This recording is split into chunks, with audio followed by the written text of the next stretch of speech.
both sides. Strong last 4 minutes of the first half. Pause.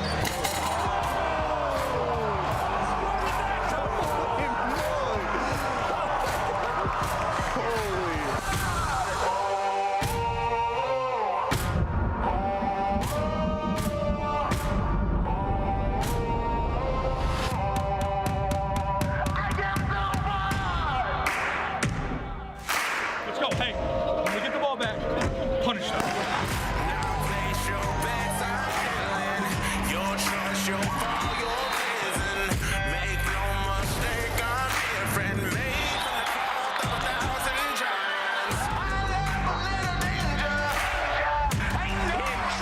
With the and one, going right, passing left. There's a touchdown pass to Strickland. Raise your flag or even the score. Take your shot, ready for more. Surrender, there is no other choice. Set my soul free now. Light it up on fire. Bet on me, I got you. Pick a Passer with a block downfield, breaks the tackle, stiff arm.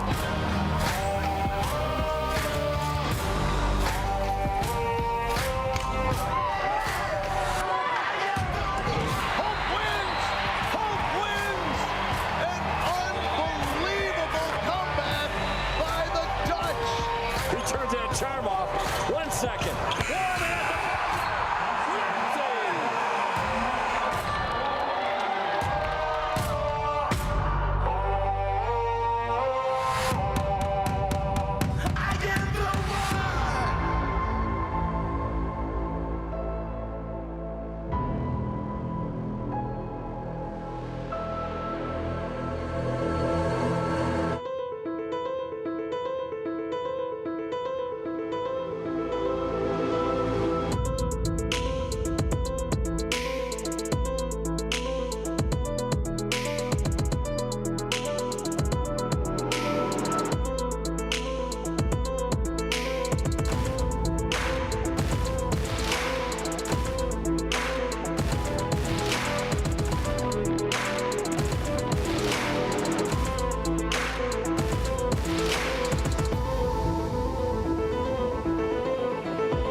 If I do it, then I'm doing it to death. Oh yeah, I'm influencing the ones that do it best. Oh yeah, start a movement with the crew. You got a few, we got a slew. We trying to do what they said that we couldn't do. Oh yeah, I ain't living with regrets. Ain't no limits, ain't no rest. They want money, power, respect. I want more, I wanna be blessed.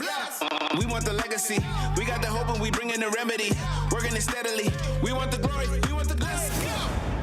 If I do it, I'ma do it for the glory.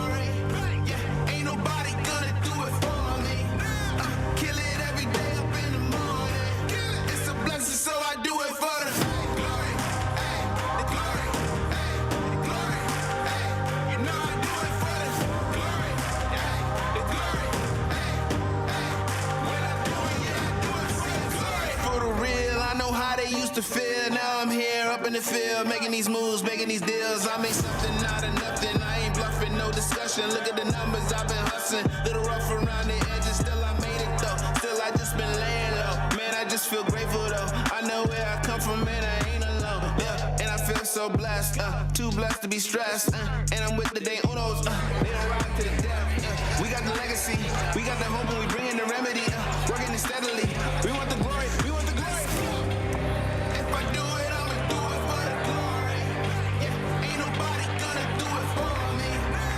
Kill it every day up in the morning. It's a blessing, so I do it for the glory. The glory, the glory. You know I do it for the glory. The glory, when I do it, yeah, I do it for the glory. Don't get me started, I'm pleading. If this is a race, can't none of y'all beat me. Boy, I'm so good, it feel like I'm cheating. The well of the storm, I feel like it's season. This type of drive could push Lamborghinis. So get yourself signed and have your own sneaker. I'm in the band, I'm pushing the meter. A legend like John for everyday people. I got the heart of a champion. I got the blood of a winner. I don't know how to be stagnant. I got way too much ambition. I keep on beating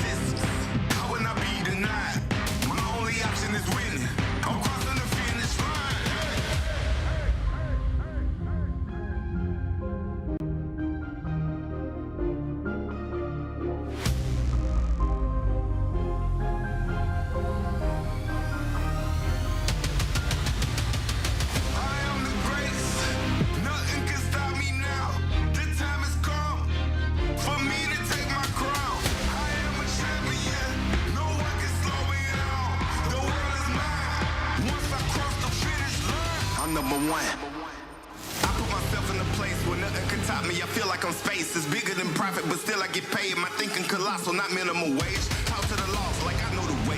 Stay on my job like who need a break?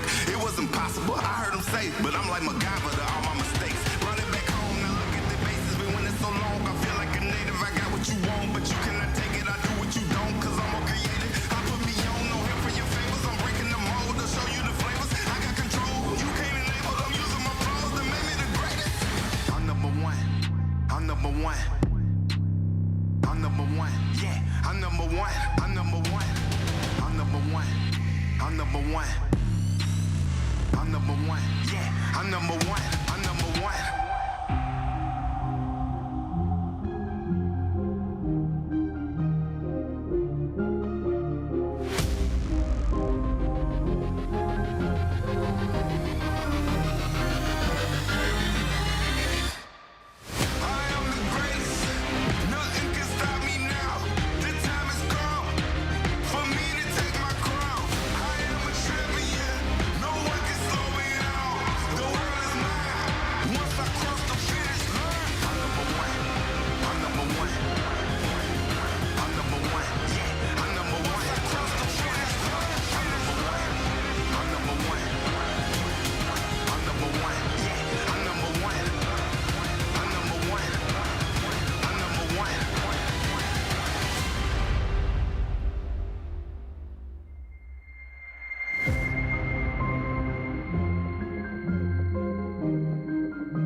And welcome here inside to the DeVos Fieldhouse. And if there was any doubt if winter was coming, Mike Coleman, well, it's finally arrived. We feel like we're in a snow globe. He's Mike Coleman. I'm Casey Rutledge. And we've got Hope College basketball, the fourth game of the MIAA season, and an unbeaten in conference Hope College. They sit at the top of the table with Calvin College, undefeated in the MIAA. They play host to the Alma Scots, who are so far winless in conference play, just 2 wins on this season. A struggling Alma Scots team. Mike looking to break an 8-game losing streak, and the table is set. We know what the season feels like as the middle of the MIAA season starts. Well, it's been a tough stretch for Hope. They defeated. Good to be with you, Casey, and thanks everybody for checking in. It's been an interesting stretch in the MIAA for Hope. They beat a fine Trine team by 2. They defeated a really good Olivet team by 2, and then they had a big lead and pulled away late after things tightened up against Adrian. So Hope makes every game interesting, but they come in at 3-0, Casey, and winning close games. As for Alma, they've lost 8 straight. They have not won since the end of November. They have not tasted victory, and this is a team that brings back some starters and some experience, but Alma has not been able to figure it out defensively. And really, I know we're all over the board here, but Hope College 3-0. You know, they haven't won it with defense. They haven't won it really with shooting. They've just managed to gut out close games because they've been in every game. Yeah, you're exactly right. And really, many these last couple of games have come, like you said, come down to nearly the final possession, the final basket. And something that has broke the tie, so to speak, for Hope is they're a effectiveness from the free throw line. Now they get there a ton, and they've been making a lot of shots. They're also not turning the ball over, Mike. In terms of the conference play, they turn teams over the most, and they limit themselves from turning the basketball over. Take care of the ball. Coach Mitchell talks a lot about it. And on my way in today, I had a quick minute with Coach Mitchell, and he said, you can put this on air. We need to make shots. We will make shots today. Oh my gosh. Well, that would be nice because, as you know, Casey, you played basketball a long time. Shots are going to come and go, but defense can always have a great night. And you talk about the intangibles, the free throws. They've been to the line 40+, 2 out of their last 3 games. They're making the free throws. They're not turning the ball over like you alluded to. You got to do the other things when the ball's not going through the hoop to propel yourself to another win. Mike, I want to talk real quickly about sort of what's happened as of late for Hope, and I think part of where they found that success, now they're on a 3-game win streak, the longest since their 4-game win streak earlier in the season, and to me something that I find is I think the jump start from Justice Mims, battling some health, some sickness, early on in the season, he's found his rhythm and consistency, playing well over 20, between 25 and 29 minutes a game over the last 5 games, and also another counterpart who has sort of earned his way into this lineup is Orion Yant for the Flying Dutchman. 2 guys who, 6 games ago that might not have been the story, but I think that's been a huge contributing factor, of course, alongside Parker Hovey as to why Hope is on this 3-game win streak. And Justice Mims, he has flashes of brilliance. He'll always give you good defense, but then he'll pop in 17, 18 a game. Yeah. And Orion Yant, I remember the first broadcast of the year back in November. We talked about Orion Yant. This kid did not play a lot of basketball last year. He hadn't played a lot of basketball since his senior year at Zeeland. Yeah. East or West. Pardon me, Orion. But my point is, the more we see Orion Yant, the more minutes he spends on the floor, you're going to get numbers. He's averaging 10 and 8 as a starter, shooting 50%. He's been in double figures 3 of the last 6 games. So to your point, beautiful. And we'll get to talk about Parker Hovey and guys like Marcus Warman who are leading this team as we move along. But let's talk about Alma real quick. Well, to me, you have the junior. They're led by the junior Corbin Heitzman, and if you look at his statistics across the MIAA, you're going to find him first, second, or third in all offensive metrics and most defensive metrics. He's 18 points a game, 10 rebounds. Over the last 3 games, he's averaging 28 a game. Let that set in, Mike Coleman. 28 points a game. That'd be first in the MIAA. And ultimately, there's a little bit of a gap between Heitzman and everybody else. But in my opinion, they've got this Alma team has 4 guys that go 6'6" or bigger that they can throw at Hovey. And as long as Josh Elliott and Elijah Sykes can get going from 3, they're going to have a shot to hang in there against Hope. I agree, and I like Elijah Sykes' game. He's been averaging 15 in his last 5. They bring him off the bench for that offense. But Heitzman's going to be an interesting matchup. He's as hot as anyone, well, besides Parker Hovey in the MIAA. Kyle Block, our 6'7" sophomore forward, the center, has not been able to play in the last 5 games. Who are they going to body up on Heitzman because he's having a breakout season? But then Alma, who are they going to body up on Hovey because Hovey's everywhere. He leads the team in points, rebounds, assists, and steals coming off that 9-block game in the win against Adrian on Wednesday. So we're going to listen to the national anthem. We'll keep it here. We'll hush for a moment. We'll listen to the starting lineups, and then we'll have the tip-off coming up in just a minute as you are watching Hope College basketball on the Anchor Network. Oh, say, can you see by the dawn's early light what so proudly we hailed at the twilight's last gleaming, whose broad stripes and bright stars through the perilous fight o'er the ramparts we watched, where so gallantly streaming, and the rockets' red glare, the bombs bursting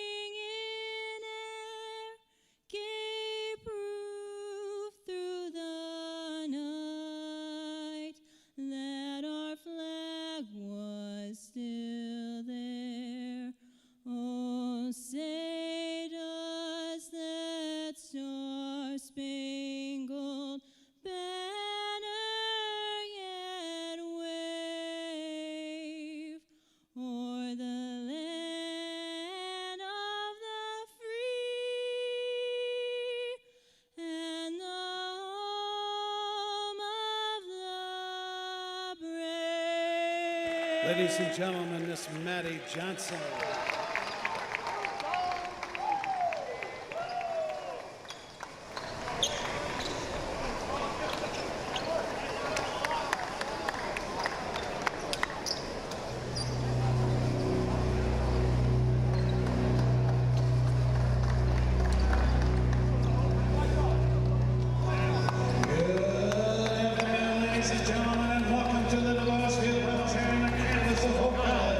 For today's MIAA contest between the Scots of Alma College and your Hope College Flying Dutchman. Here this afternoon, starting lineups. First for the Scots at 1 forward, a 6'3" senior from Freeland, number 20, Josh Elliott. And at 1 forward for the Flying Dutchman, a 6'2" senior from Rochester Hills, number 10, Justice Mims. At 1 forward for the Scots, a 6'7" junior from Haley, Idaho, number 11, Corbin Heitzman. And at 1 forward for the Flying Dutchman, a 6'5" junior from Shelby, number 24, Parker Hovey. Starting at center for the Scots, a 6'6" junior from Kalamazoo, number 24, Logan St. Martin. And at center for the Flying Dutchman, a 6'6" sophomore from Zeeland, number 33, Orion Yant. At 1 guard for the Scots, a 6' junior from Plainfield, Illinois, number 3, Donovan Collins. And at 1 guard for the Flying Dutchman, a 5'10" freshman from Grand Rapids, number 31, Brandon Cargill. And at the final guard spot for the Scots, a 6' sophomore from Thornville, Ohio, number 14, Rain Rodich. And at the final guard spot for the Flying Dutchman, a 5'11" senior from Lansing, number 12, Marcus Warman. Alma College is coached by Mike Fitzpatrick. Hope College is coached by Greg Mitchell. Your officials this afternoon, Mike Maisner, John Creek, and Corey Smith. And a special shout out to our VIP guests helping us with the introduction tunnel under the direction of Angela Burns, students from East Oakview Elementary School.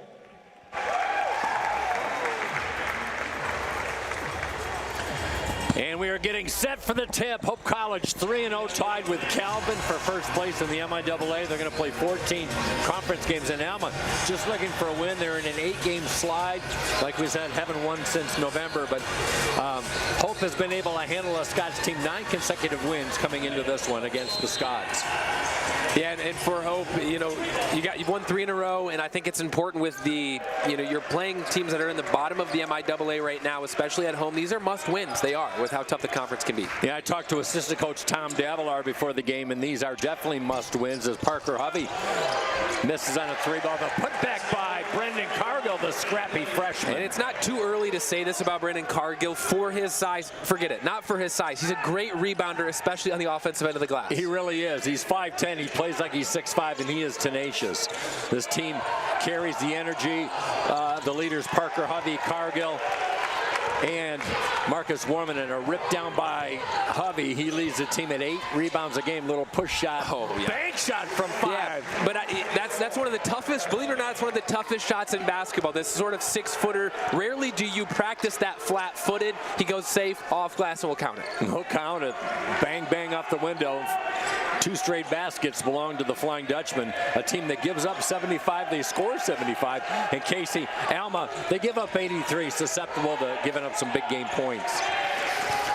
7 in the shot clock to kick out. Josh Elliott is big, but he plays good perimeter. St. Martin goes up. Shot is rejected as Yant got a piece of it into the arms of Hovey. Couple early possessions, but a ton of energy and activity on the defensive end for Hope. Absolutely true. Mims for 3 off the side rim. Rebound on the strong side by Donovan Collins, the junior out of Plainfield, Illinois. Just underway. Casey Rutledge, Mike Coleman. We'll have a doubleheader on the Anchor Network. Hope Women will take on St. Mary's. Elliott misses too strong. Rebound on the weak side by Cargill. There's a rebound like you alluded to, Casey. Alma playing 2-3 zone. Hovey kicks it out. Cargill would love to see his 3-ball get going, and why not? shot. Coach Mitchell said, I have to do my best on the call to manifest made shots for the Flying Dutchman. It has been a long season from 3. A great start for Brendan Cargill. Yeah, 26% as a team. That's in the bottom echelon of the 400 teams in Division III basketball. We've got contact down low as Jan hits the deck as they tried to feed down low to Heitzman.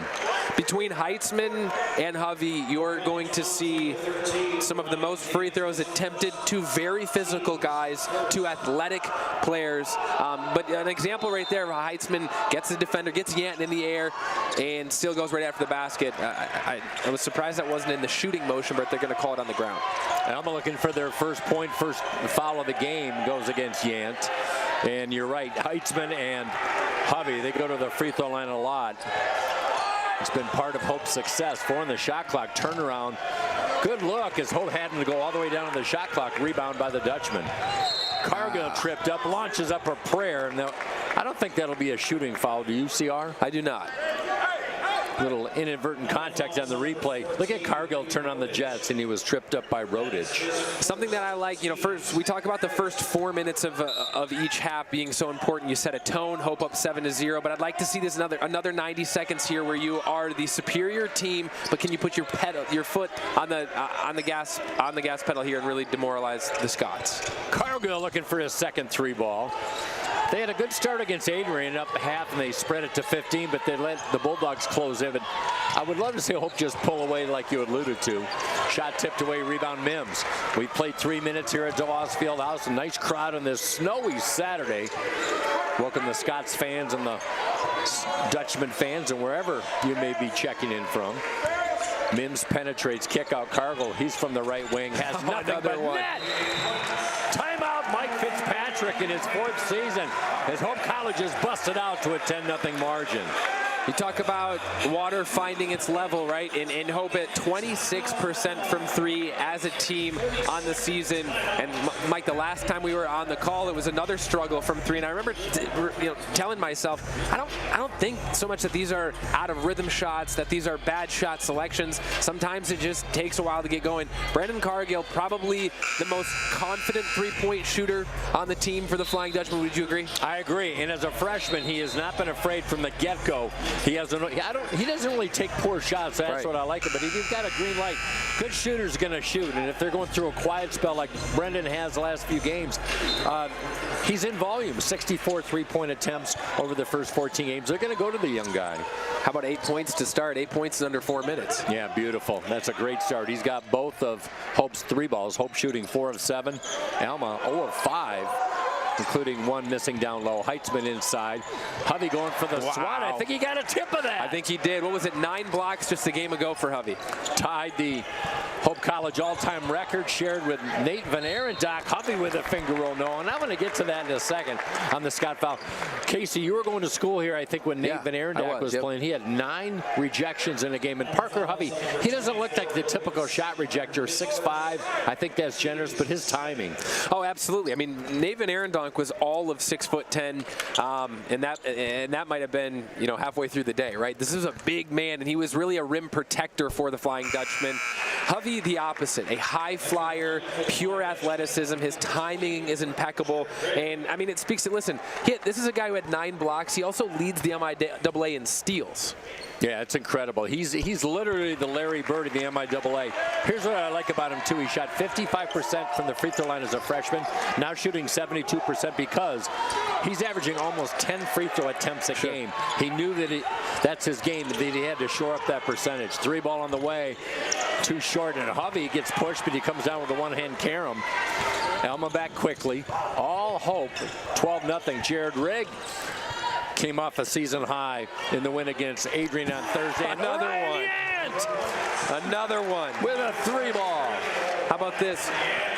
Correct me if I'm wrong. I believe that's the first 3-point made shot for Orion Yan in the season. I think you are correct. We'll put the research department on that as Cargill hits the deck. He came into the season 1 for 2, so that is his second. Oh, come on. But that's only his 4th attempt, so he's shooting 50%. Time out on the court. All Hope 15-0 in the first of 2 here from DeVos. Casey and I'll be right back. You're watching Hope Basketball on the Anchor Network. Are you thinking about buying, selling, or refinancing? Your title agency matters, and you have a choice. Lighthouse Title started in Holland, Michigan more than 20 years ago and has grown to over 45 locations. We are proud to be local in these communities. Visit Lighthouse Title for more information and use our online widget Louis the Lightkeeper to chat with someone today about how we can help you close on your new home. With Casey Rutledge, I am Mike Coleman, glad to be with you on this Saturday, Saturday basketball to the end of February before the tournament hits. And speaking of, we talked about Calvin and Hope coming in with 3-0 records. We'll see Calvin a week from today right here. Calvin hosting Albion today. That's a 3 o'clock game. Trine is hosting Adrian at 3, and Olivet hosting the Kalamazoo Hornets, a team we'll see at Kazoo on Wednesday. So this is the only early game, but I like that Hope has come out aggressive on D, making Alma work its way all the way down in their shot clock selection. Yeah, Mike, I mean, 15-0 to start this game. It reminds me, what was that game? Was it Wheaton a couple years ago? 18 or 22, 22-0 run to start. You don't see that very often. No, it was 22-0. That was at Wheaton. It was incredible. And this is one for the books, the second highest shutout for starts as Collins leaves it. As Elijah Sykes, the freshman in the game, the 3-ball on the way, 2 strongs by Sykes. He's instant offense, 10 points off the bench. Cargo got the save, bounced it off Collins, and Hope getting all the breaks early on. Mike, something that I think I like for the start of this game for Hope is that Alma hasn't made a shot, right? And so that means that there's plenty of opportunities for Alma to get offensive rebounds. They've had none. Hope has done a really good job of protecting the defensive glass and not giving Alma a second look at the basket. Yeah, great point. That's an intangible that we talk about as Cargill. Check that, Jared Rigg over to Howell. Howell had just 17 points in his first 10 games and now 18 in his last 4, so he's starting to pick it up in his sophomore campaign. Avery Sanchez, the outstanding freshman.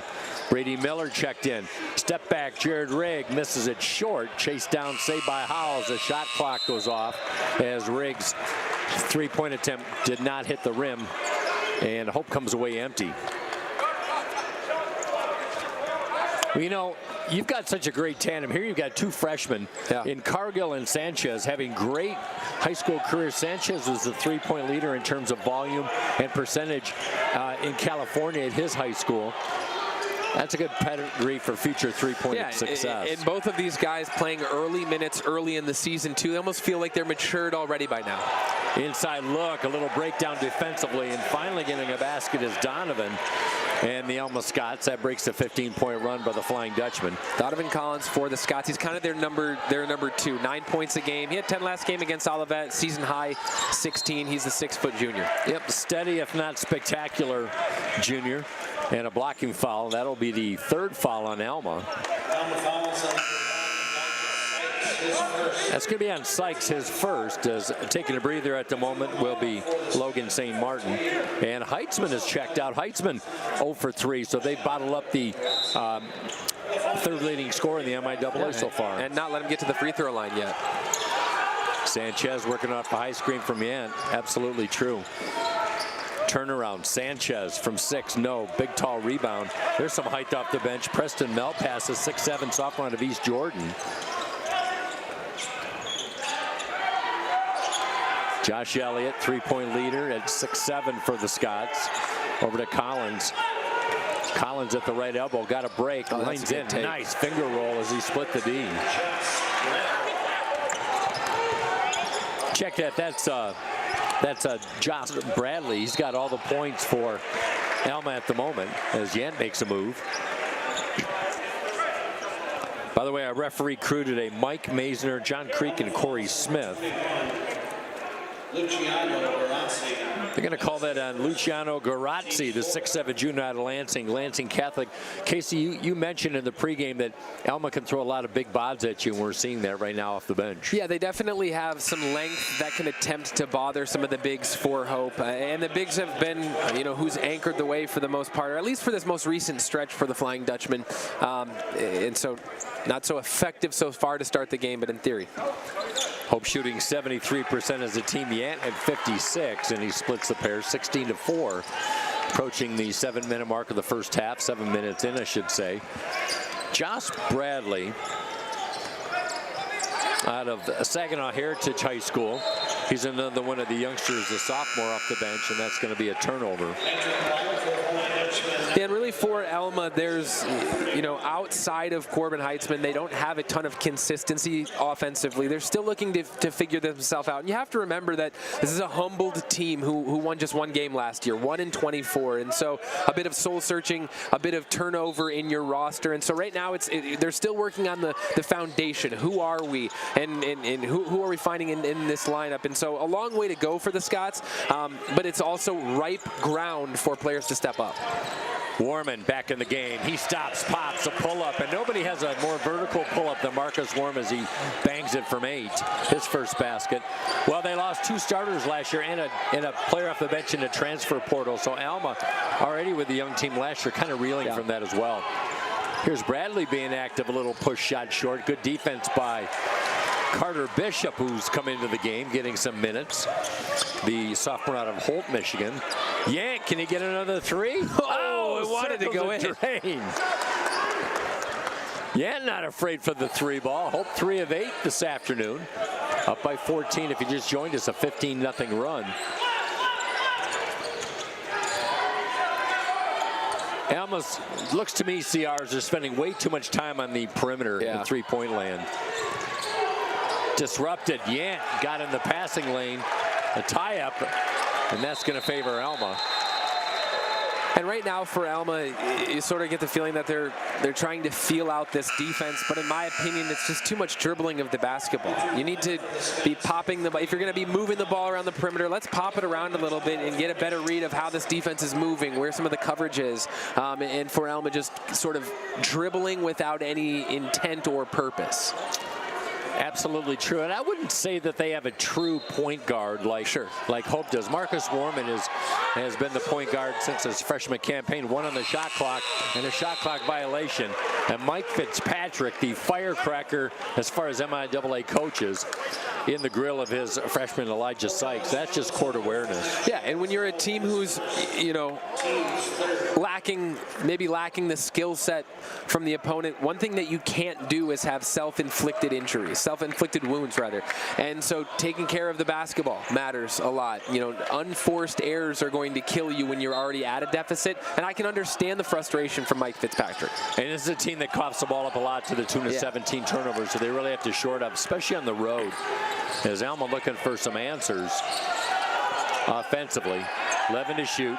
Top side is Sykes. Step back 3 ball on the way, and that one is money. Yeah, and he can do that. He can do that. Elijah Sykes, we saw him with a 25-point performance earlier in the season. Last game, he had 16 points against Olivet. Now, he is a volume 3 shooter at under 30% from the year, but when it gets going for him, it can be good. Warman misses it. Short range put back by Bishop, rejected, and that foul will be against Malpass. I thought it looked rather clean, but the foul starting to add up. 7 will get you in the bonus. Timeout on the court.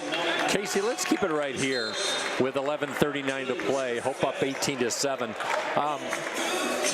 We're seeing some good things by Hope. They really have not employed the 3-point shot really in conference play as compared to non-conference, and I think that's been part of the recipe for their success. I think so, right? And it's a team that, even with the volume there, they've not seen 3-point shots go down. I think in that game against Olivet, just 7 attempts. I'm sorry, it was tried. When they took off trying, it was just 7 3-point shots attempted. Now, the 3-point shot can be a great equalizer, but it also can be to your detriment when you don't shoot it well. I like that Hope has sort of gone away from that the last couple of games. And that just goes to show you get a team that only had 7 free throw attempts against Trine, or 3-point attempts, and they scored 82 points. Right, it can be done. So they tried to work it down low. Well, Hope tried to win their 4th straight. They'll be in action Wednesday at Kalamazoo. Alma trying to get off the schneid. They lost 8 straight. And then now we've got the women playing in the 4 o'clock game here in the Anchor Network against St. Mary's. And Hope, as usual, under Brian Morehouse, ranked 11th in the nation, battling Trine so far early on in the lead in the MIAA. Yeah, as consistent, as prominent, as polished of a program in women's basketball, and frankly, basketball at large. Interesting factoid. Elijah Sykes, the freshman out of Sacramento, California, playing for Alma today. Avery Sanchez out of Turlock, California. It's two cities that are 80 miles apart. I wonder if they did battle in high school in any tournaments or AAU. Maybe we'll get Avery on there this year and get a chance to talk to him about that. But we had Parker Hovey in Wednesday's broadcast. Matt Wayner had a chance to talk to him. They could at least, at least maybe they carpooled to get here for the recruitment. Stranger things have happened. You boys got 50 hours to get from California to the Midwest. Great American road trip. Exactly. Casey and I, back in the day, we were calling radio for a local station. We took a few great American road trips. Getting lost in central Wisconsin, but I digress. Carter Bishop with 2 free throws. Heitzman down low, the turnaround, and that is his first basket of the day. I know it was a slow start for him, but even right there with the footwork, can't you tell that there's plenty of potential in this young man? Absolutely. A guy that averaged 7 points off the bench, and now he has blossomed to almost 20 points a game. Warman over to Karga, a quick release, rainbow from 3, misses, and a weak side rebound on the run is Alma and Sykes. 20-9 our score. It's been a 9-5 run for Alma since being down 15-zip. 3 ball on the way. Offensive board. Bradley, kick out, good ball motion. Mel pass from 3, misses everything. A little bit Hope basketball. And that's where things get difficult for the Scots, sort of after, the top 6 or 7 guys in rotation. You really see a drop off of guys getting, 7-8 minutes a game or less. And so it's sort of this revolving door of who's going to fill that second unit. Absolutely true. And for a team that doesn't score a lot and doesn't shoot well, they don't really rely on a lot of productivity other than the starting 5. Hovey goes up with a double clutch, misses it. Offensive rebound try by Newhouse, who just checked in, the junior out of East Grand Rapids, and Hope comes away empty. Rodich on the run. Has the ball knocked away. Mims dancing through traffic. We've got whistle and contact. And that's going to go in the backcourt. It's going to go against Heitzman. I didn't see that. The big man with the reach in. For Heitzman, his first. One more, Hope will be in the bonus. One more Alma foul and Hope will be in the bonus. Approaching the halfway mark of the first half. Hope shooting just 38%. They've cooled off a bit, but just 27% for Alma.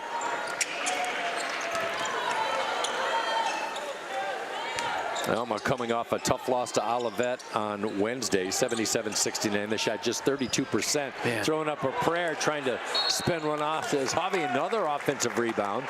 The 5th of the day for Hope. For his, easy as things were coming for Hope in the start of this game, off to a 15-0 lead. Life for Parker Hovey has not been easy, right? And he, each of the last couple of times that he's attacked the rim, it's been sort of under, a circus attempt to get the ball to go down. And you see there again, bothered near that near block. And the ability of teams to keep Parker out of the lane has been huge. Parker only had 6 field goal attempts on the win on Wednesday, but he went to the line 13 times. So teams will steal some defensive strategy, as they say. Inside 10 minutes remaining. By that miss by the free throw, that was Hope's first free throw miss of the day. Wide open 3-ball look from the top of the key for St. Martin. Not really his shot. And that's going to go by way of Hope. Yeah, just 25% from 3 on the year, St. Martin. Comes in, and he'll give you 6.5 points, 5.5 rebounds. He does have potential. He had 26 points against Manchester back on the 19th of November, but not a consistent scorer. Now Newhouse will go to the line. Simon Newhouse, now a junior out of East Grand Rapids. He's had an interesting stat. No field goal attempts in his last 28 minutes of action. He's not known for his scoring. That's not his job. He plays good defense.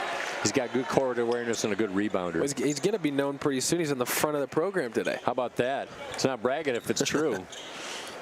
Good look, Simon. Knocks down the free throws. Another good, big, strong body for Coach Mitchell, Simon Newhouse. Absolutely. He'll check out. Good minutes as Greg Mitchell slaps his hand of Ryan Yant back in. So Newhouse, couple of rebounds, couple of free throws in his 2 minutes of action. Just a short spell for Ryan. Mims checks out on Bradley, weaves his way in the land of the Giants. Too strong, rebound Yan. But that's another good look for Bradley. He just can't get one to go. No, and they've had 5 looks now in the paint. They have not been able to get to go down, so they've had some penetration. Cargill, NBA triple. Yahtzee! That was from way downtown. That's downtown Freddie Brown zone, baby. So. Anytime you hit a 3 from the first portion of Van Weeren's last name, I think that's some distance. I remember that as being kind of at the end of the top of the anchor. So whatever you want to reference, let's just say it's a long way. 25-9, Hope. Hope has been in some slugfests. Here's a replay as Cargill stepped back. He was 24, 25 feet. Easy. And he is feeling it. 3 of 5 from deep for Brendan Cargill. All you can do day in and day out of practice is just keep shooting and just keep shooting. And eventually it happens, right? Shots go down. It's a game of averages. And so I can just imagine how relieved Coach Mitchell is here to start this first half, that they have finally found some consistency from 3. It's got to be uplifting. And I think it may be a big cliche, but like hitting in baseball, I think shooting is contagious. You're right. It has to be. Hovey, right elbow, being checked. Turnaround, little baby hook. Just not there. Yeah, good hand on the grill. Well, Hovey having a slow start, but his teammates have provided some offenses. Hope up by 14. Alma still hanging around inside, turnaround, nice look, no, and Hovey hits the deck hard. He's spun around like a helicopter. Again, 3-ball litmus test for Cargill. Diving effort, great hustle by Bradley, goes out of bounds. It'll be a Hope ball. I like the way that Josh Bradley plays. He dictates pace. He brings a lot of tempo to the game, and whether or not that's what's been effective for the Scots, he's a guy that you always have to keep your eye on. Absolutely true. And he's just one of those young players that will continue to get better. Yeah. We're talking about Cargill. He was 0 for his last 10 and 2 for his last 17 from 3. So the fact that he's having a breakout first half couldn't come at a better time. Cargill with 11, Hovey with 4, and Elijah Sykes and Josh Bradley with 9. There we go. Raining 3 balls here at DeVos Fieldhouse. That's 5 of 12, Mike. He is lighting it up, and the Flying Dutchmen are as well. Give Cargill 14. 7:36 remaining in the first half. Shot clock, free throw line. Good look by Heitzman. Not really his shot. He's more of a perimeter player from 6 or 8 foot in. Already the 20th rebound for the Flying Dutchman. Yeah, they've really taken it to Alma, 20-9. Good two-step by Yant in the finish. Dancing on the baseline, worked reverse side. That's good court awareness by Yant. And Mike, I'm not on enough calls to where I've exhausted this point yet. I am just thrilled with what I've seen from the first time to the current point in time from Orion Yant, a guy that has served his time on the bench to start this season. And I remember the first game that he came in as probably the 6th or 7th game of the season, and he was thrust into play as Kyle Block was down with injury. And was he super comfortable on the floor? Probably not, but it was maximum effort. You get rebounds that probably don't belong to you. You're hustling up and down, and he just became almost like a magnet for everybody around him, with energy and just a sort of a glue guy. And since then, now, like I said, he's played himself into a more consistent role, and I think the future is so bright for Orion Yant. I agree. He's got the same dynamo package that Parker Hovey brings to every game, and I think now we're 14 games in, the comfort factor, the game's probably slowing down for him, to use another cliche. And he could be one of the X factors coming in, because I'm not sure what we thought we were going to get with Orion yet. You can't doubt his athleticism, former football player, but he's really showing it. And he's really, I mean, he's pure in his position, right? So common now, I think, this new age of basketball is to have sort of positionless players. Now, while that's great, it can also make chemistry on offense difficult. You know what you're getting from Orion. Now, I know he just hit a 3 earlier, but for the most part, his game is 15 feet in. From the block, he can still distribute in pass and move off ball, and that matters to other players around you if you know if there's predictability from your teammates. Absolutely true. Absolutely true. Yan at the line. By the way, the last three-pointer, I said Brendan Cargill. That was courtesy of the freshman Avery Sanchez, his first basket of the game. And Ryan Yan doing it from the free throw line today, 2 for 3, finishing off the old school three. And I like the 2-foot plant going reverse layup on that basket by Yan. 31-11. Alma shooting just 21%. Hope shooting 41% and 42% from deep. 1 for 7 has not helped Alma from the long line, as they come in averaging just 30% from 3. Shot clock down once again. Quick release. High arcer, no good. Offensive rebound. Heitzman in traffic. Leans in off the window. No. They're going to get it on Yant for having the post-up defense. And Heitzman will go to the line for the first time this afternoon. Heitzman, the junior, I think the next step of development for him is when you're going to the left side, your body's moving that way. The defender is between you and the basket. You've got to learn to create that shot with your left hand. It just makes the game too difficult. The angle is tough, the likelihood to get blocked. He's pretty right-hand dominant, and so the next evolution for this guy, who I believe will be an all-MIAA player this year, but that next step for him is finding more balance on the left side of his game. Yeah, great game. Even though he brings the height, you've got to use that big body of his to shield. One thing he does do, he shoots free throws very well, 72% in volume, like we talked about, second in the league behind Parker, and he calmly drops down to 1 out of 2. But great analysis there, Casey, absolutely. Wayward pass. Rigg trying to find Hovey and hope just their second turnover this afternoon. But in command, 31-12 with 6.5 left.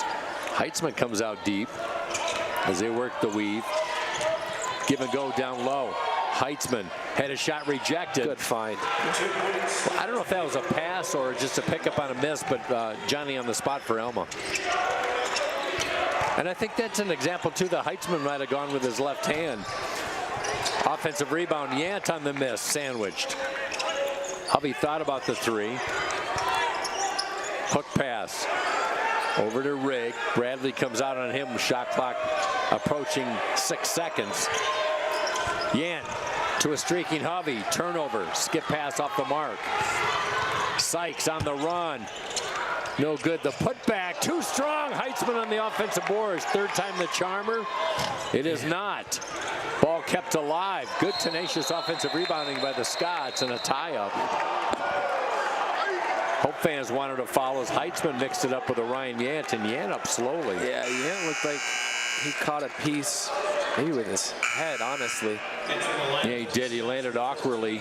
I'm really glad to see this substitution, and I was going to say that a possession ago. Hope is in need these last couple of possessions. They're in need of a point guard on the floor. Without Cargill and without Marcus and even without Mims, I think you saw that ball was sticking on the block. Even that last possession, Orion Yant, the shot clock going down, didn't really have an outlet anywhere to go, and it got sloppy. So important substitution from Coach Mitch. Get a ball handler in there. Yep, get the 4-year starter Marcus Warman playing in his 93rd game all time, and he had 17 points on Wednesday, including 6 really in the last 2.5 minutes of work to seal the deal. Warman up the window. Are you kidding me? Finger roll. Sweet kiss. Man. Trademark. Yeah. Finger roll by Marcus and the stop and pop. Nobody smoother and faster downhill than Marcus Warman. And I think he's getting faster in this his senior campaign. Rodich in the game. Trying to go behind the back, tipped away by Marcus. That'll stay with Alma. And you know, Marcus, his assist numbers are down from his previous 3 years. Even though he plays point, I think it's a different kind of a hard to put my finger on a different offensive setup where he's not always on point. Yeah, well, you know what else helps you stack your assists? Made three-point shots. Hope has had very few of those. So it's not to say that he's not putting guys in position so much as they need shots to go down. Yeah, great point. That's why he's the best, folks. Casey Rutledge breaking it down. Another one. In traffic.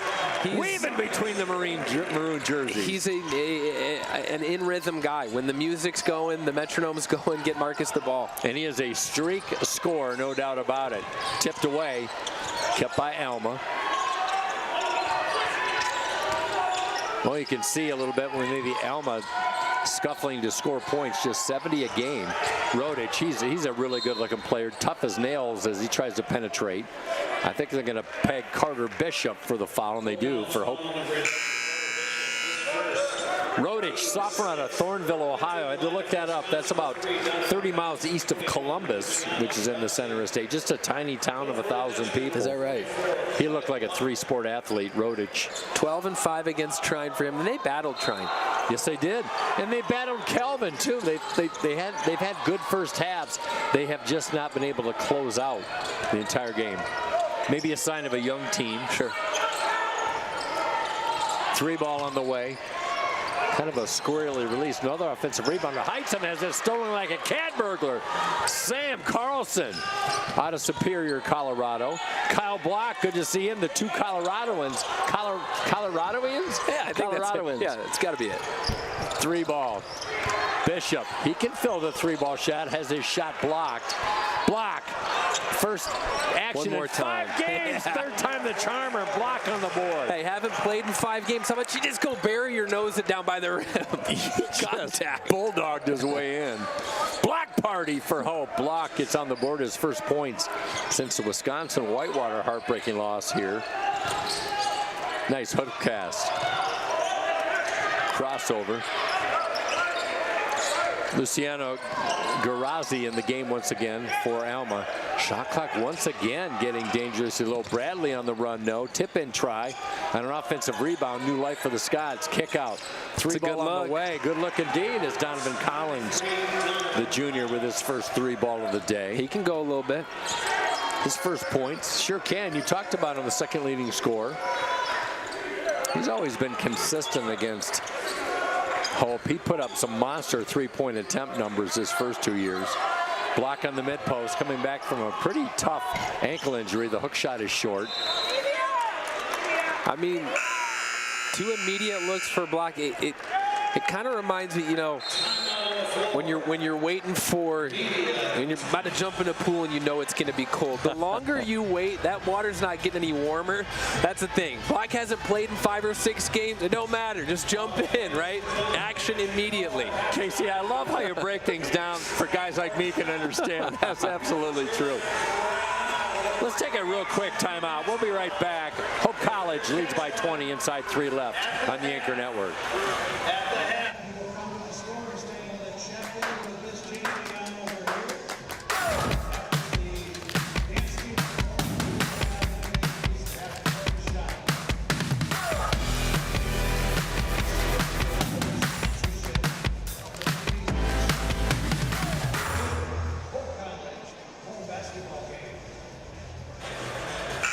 Alongside Casey Rutledge, I'm Mike Coleman. We'll have our broadcast doubleheader later today as the women are in action. Matt Wayner, the voice of Hope College women's basketball, unavailable today. And we'll try and do the best we can, Matthew. First half, lot to like. Casey, you talked about getting off to a fast start. Greg Mitchell wanted to get off to a fast start, get some good shooting, and my goodness, did he deliver. He did it. He did. It was a quick start from 3. Now things have cooled off a little bit. Hope just 5 of 14. They've only given up 2 3-pointers, 2 of 11 for Alma. Hope winning the battle on the glass 23-16. That's another thing that I like for a team that this year really hasn't. They've been pretty neutralized on the glass, actually. Yes, they have. Hope shooting right around their season average, 41%, but they've hit 5 3-pointers. Collins with a 3-ball. Another offensive rebound by Alma. The 3-ball on the big carom. Block goes down. He's all right. Warman, skip pass to Bishop, saves it. Out of bounds, it'll stay with Hope at 2:21 left. And I'm not going to jinx it. We may have a nice surprising interview here at halftime. But I can't. That's what they call it, a tease in the radio business. That's what they do. Kyle Block working top of the key, the 6'7" sophomore. As Hope working the weave. Charles Howell in the game. Carter Nothing Bishop but the bottom. strokes one from deep. Nothing but the bottom. And he was somebody that they were talking about that can add some three-point prowess to this team coming in. As Carter, the sophomore out of Holt, with 5 points, one of his best games of the day. Inside 2 minutes left as Warman sets the offense over to Carlson, one of the vocal leaders. Bishop once again, no good. And that's going to go by way of Alma. I think Greg Mitchell was screaming for a timeout.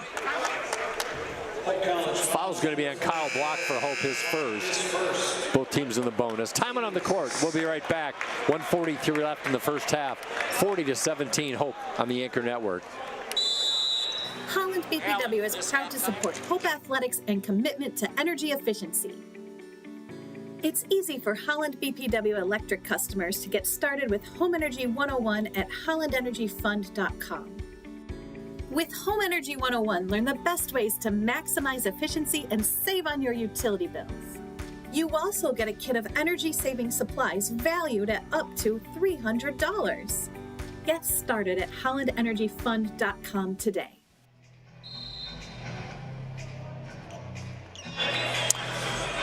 Thank you so much for checking in to the Anchor Network. All our hardworking crew on this Saturday afternoon. Double duty with Casey. I'm Mike as we get set, and all good things.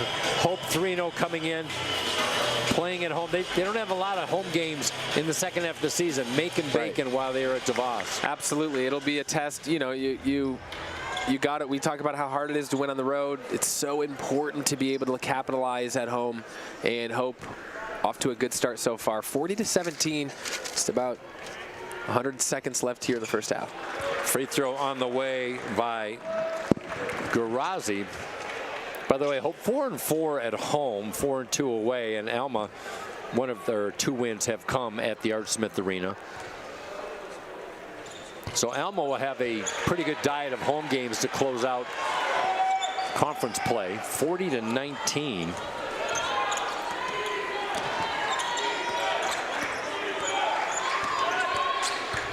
Alma just snaked that one for their last 8. 3-ball on the way.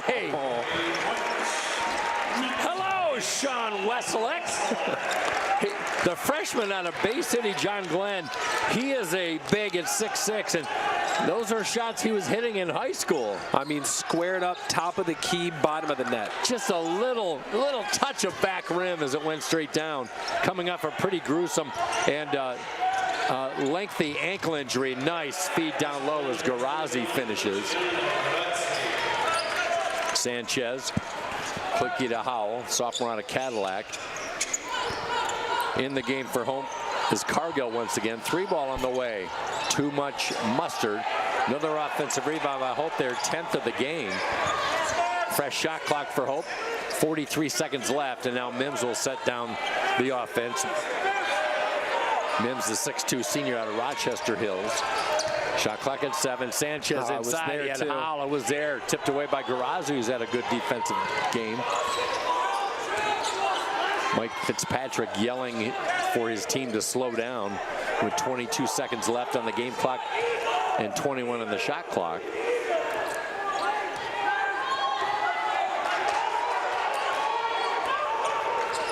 Right elbow, Garazi, shovel pass.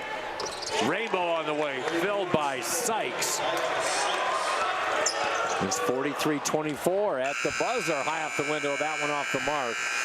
But Hope College doing some great things. 43-24, Casey, and a really electric 20 minutes. Yeah, an absolutely electric 20 minutes for Hope to protect this 3-game win streak. You start off hot, 15-0 run. Now Alma does their best to fight back, but at the end of the day, here in the first half, Hope with a big lead. Looking at some early numbers in this first half. We'll get more in depth later on in the halftime show. 42% for Hope, 14 of 33, 7 of 18 from three-point land, and that's a team that averages less than 6 three-pointers a game. So they've already got their season average of that point, 39%, and for Alma, 26% and just 3 of 14 from three-point land. We'll take a break. When we come back, we'll have a conversation with a very interesting Hope athlete right after this on the Anchor Network. Some call it naive, others call it foolish, but hope has never been silenced by doubt. Hope is the unquiet heart, stirring, pounding, driving us towards something greater. It leans into what's wrong and lifts up what's right. It teaches, learns, discovers, imagines what could be, and brings it to life. Hope has to start somewhere. Why not here? Why not now? Why not us? The daring ones. Those who provoke possible, trigger curiosity, and incite joy. For us, hope is more than a word. It's a force, and we are its humble ambassadors. From the beginning to now, we don't just believe in hope, we dare to live it. Hope College, dare to hope.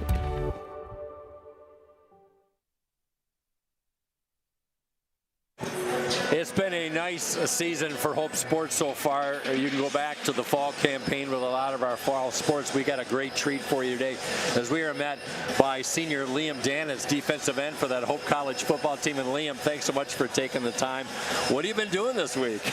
You know, it's been a crazy week. I went to LA last Friday, and I actually just got back from Madison, Wisconsin. So it's been quite the journey, but yeah, back home at Hope.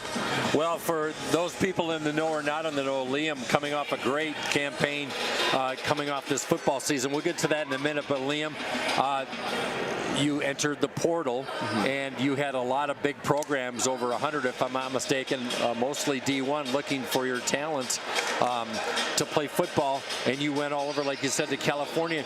And then this is going to make me very happy what you're going to say next, but where did you end up? Where are you going to be playing football next year? I'm going to be at Wisconsin next year, so it's going to be an incredible experience, and I can't wait to get started. Well, as one of probably maybe a handful of Wisconsin fans in the state of Michigan, I am overjoyed.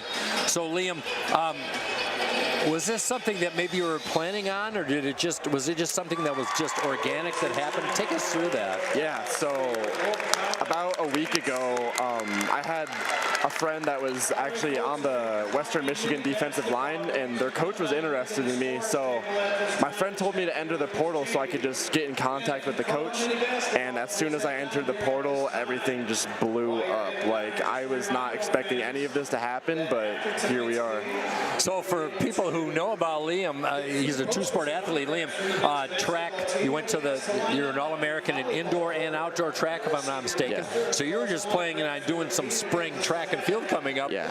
and you thought, well, I'm going to hang up my cleats, but sometimes surprises are good surprises. What's been the reaction from your coaching crew and Peter Sturzman, the head coach of the football team? So Sturzman's just been great, and the whole coaching staff has been great during this whole process. You know, they're all getting calls from these schools asking, you know, how is this kid doing? Like, is he a good dude? Like, how is he as an athlete? And, you know, they've just been super supportive, and Sturzman's just been having my back the whole entire time, and I couldn't thank them enough throughout this.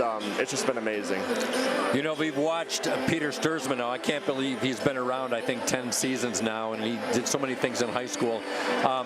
As a coach and with the coaching staff, you were a player that I think Hope's the only team in Michigan that reached out to you. You were a running back in high school, a little smaller, and then all of a sudden, how did they, was it somebody, let me start over, Liam, because did Peter always think you'd be a defensive lineman, a defensive end, or was it just something that happened?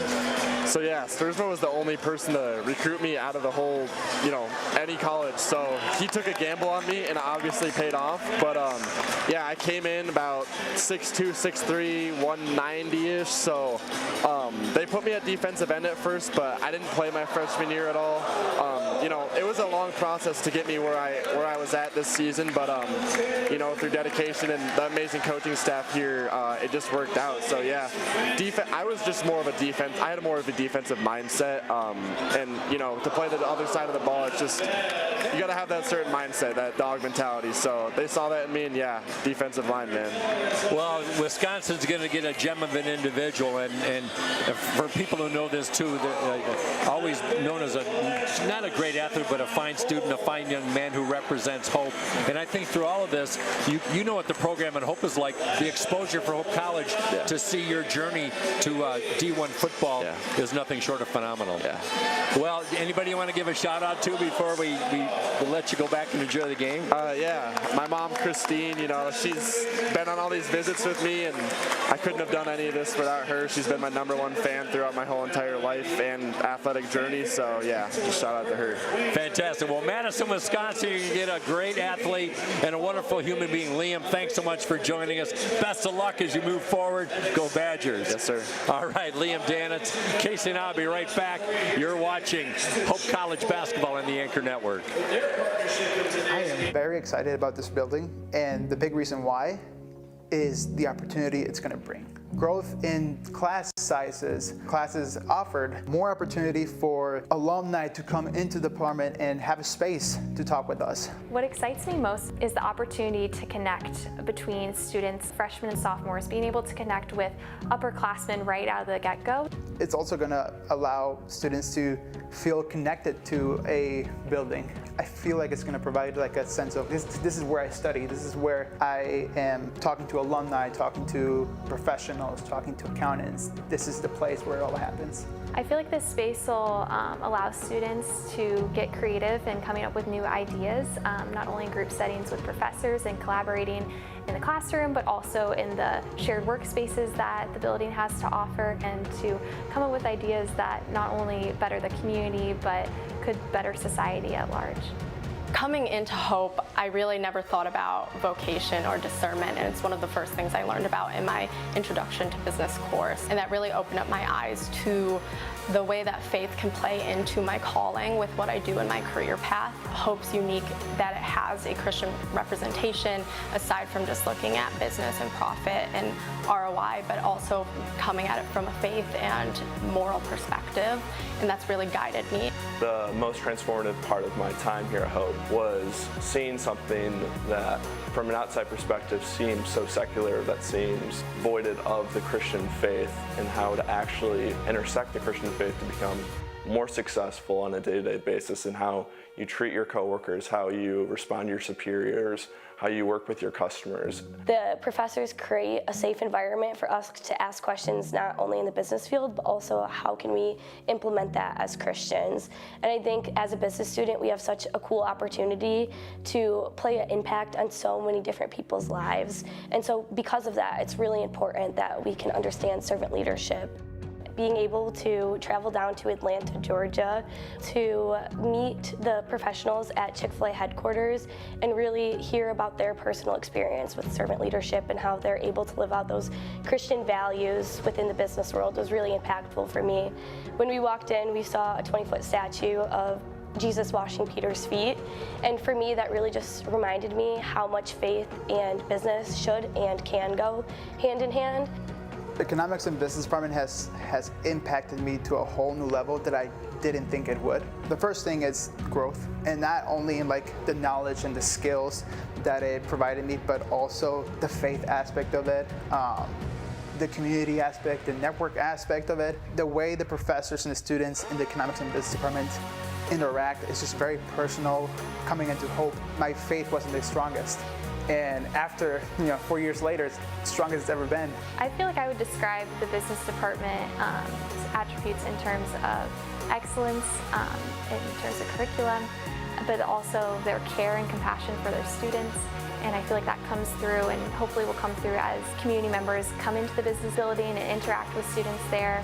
and get to see those relationships up front. It is such an important time right now for receiving a college education, especially what Hope stands for and their mission to create an excellent but faithful student, and I think that's exactly what the world needs right now.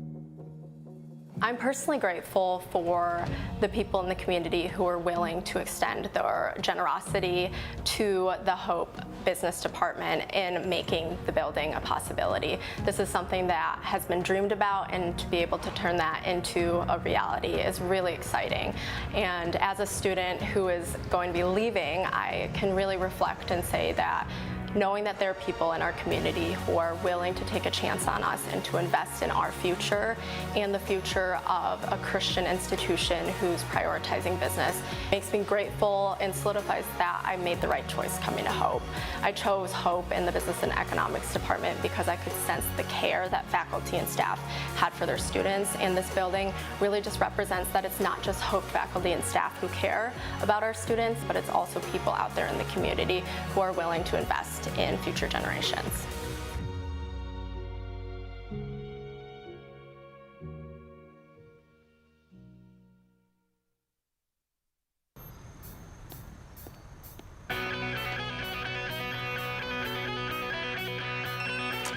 As darkness gives way to light, before backpacks are zipped and the first class begins, grateful hands are already at work.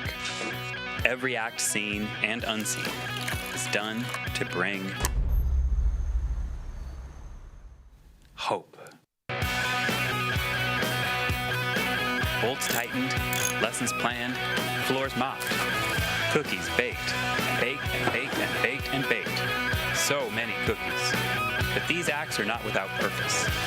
These are the little moments that build hope. Lawns mowed, light bulbs changed, prayers spoken, phones answered, minds challenged, kindness shown. This is how we keep hope moving, with warm smiles, open doors, peace of mind, and a campus that shines.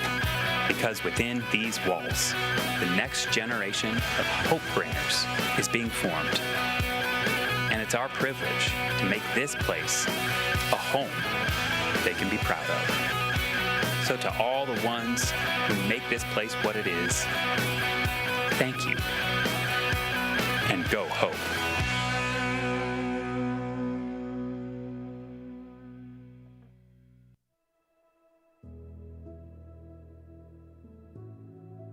The reality is that the college years, although short, are an incredibly pivotal time in a young person's life to figure out who they are, what they believe, and what God's calling them to do in their life. Our desire here at Hope is that every freshman that enters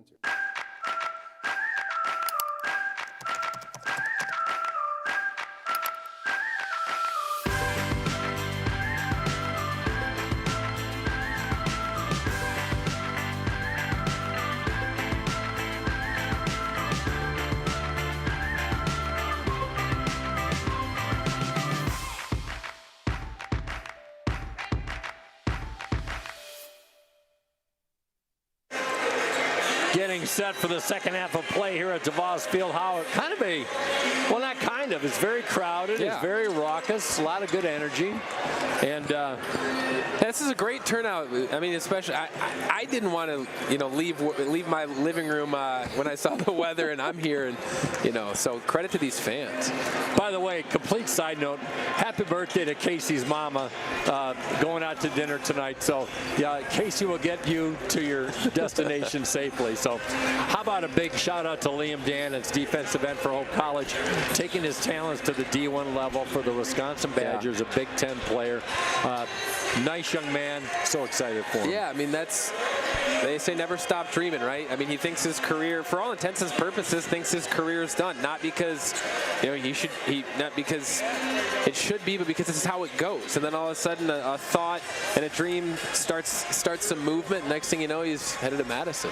Yeah, beautiful. So if you want to hear a great story, follow through. Even if you're not a Wisconsin fan, if you are a Hope fan, pay attention to that. And we certainly will. Well, let's look at the numbers in the first half. We saw that 15-0 run to start the game for Hope. And really, Casey, have not looked back since that big surge. Yeah, Hope shooting 42% on the game. That's 14 of 33. And really the bigger story in that is that they've limited Alma to 8 of 31 from the field, 25%. You're going to find yourself with an advantage 9 times out of 10 with that. From 3, Hope hit 7 threes. That was the amount of threes that they attempted last game. They were 3 of 7 against Olivet. They are 7 of 18 from 3, good for just about 40%. And the Scots, 3 of 14. Rebounds, Hope with 25 rebounds to Alma's 8. And another thing, Hope has turned the ball over just 4 times. That is a coach's, a dream come true for a coach. They've turned the Scots over 6 times. Casey, if you're Mike Fitzpatrick, the head coach for Alma, do you use that 5-0 run that Alma finished the first half with? I mean, it could have, under 20 points psychologically seems better. Sure, absolutely, yeah, and you got to find a way to build off of it. Alma will get the touch to start the second half. St. Martin with the basketball. Collins lost the handle. 3 points. He had a lone 3 in that first half. Good feed inside, banging, turnaround. St. Martin, nice flip shot, and Alma on the board. 7-0 run since the first half. Second basket for St. Martin. He'll give you 6 and 5 a game. Parker Hovey, 1 of 5 from the field, 4 points, 3 rebounds, the leading scorer for the Flying Dutchman.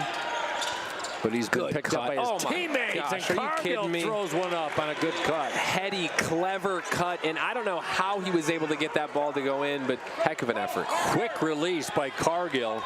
Give him 13 to lead all scorers. Dumped down. Heitzman off the window. No. Good rebound by defense by Yant. Just had a presence to stay in front of him. On the run, Mims! Santa Maria!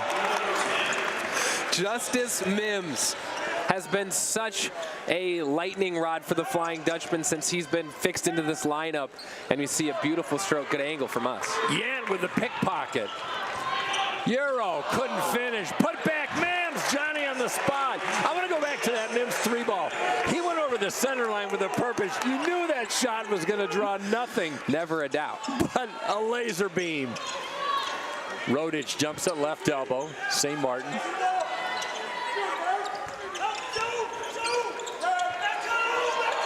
Nice backdoor cut. Heitzman feeds it from St. Martin. Good ball motion by the Scots. They got a lot of time to get back in here, CR. Warman shaking and baking, reaching on Rodich. Rodich might have a beef, though. Guard picks up his second personal.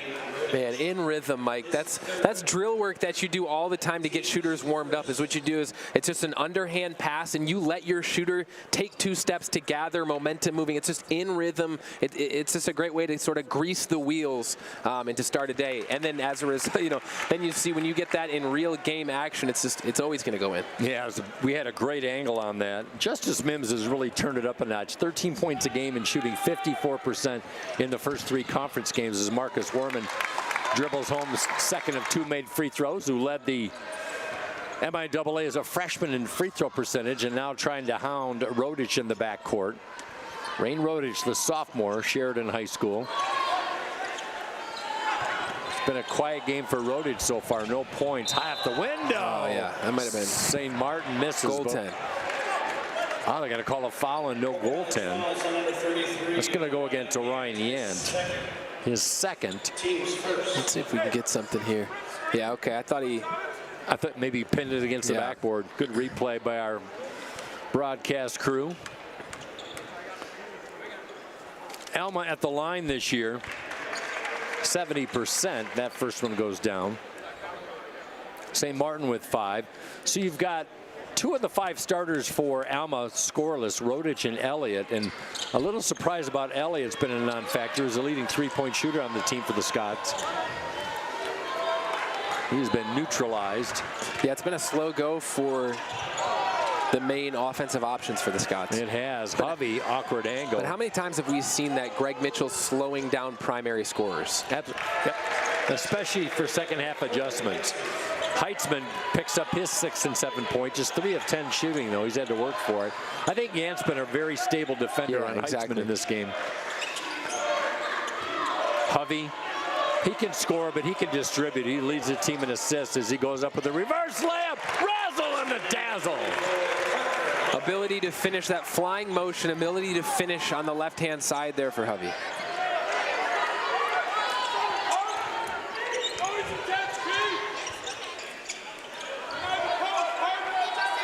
Top of the key. Heitzman, a rare 3-ball. Here comes Hope. They've got numbers. Mims, Euro step off the window. No, the put back by Yant on the weak side. And the 12th offensive rebound, Ryan Yant, give him 9 and 4 boards and a couple steals today. He was kind of the main part of our pregame conversation, and Yant just picking up where he left off. He's averaged 13 points a game in his last 6. Turnaround. That's a good look. It is. Bangs one off the window. Mike Fitzpatrick wants a timeout. 16-15 remaining in this one. Hope in control, 55-33. We'll be right back on the Anchor Network.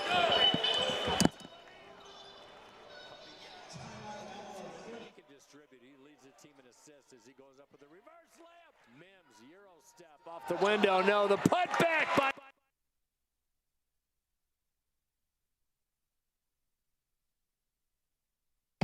Gentex is a tech company supplying electro-optical products to the global automotive, aerospace, and fire protection industries. With focused competencies in design, vision, displays, software, and more, we're always looking for engineering talent.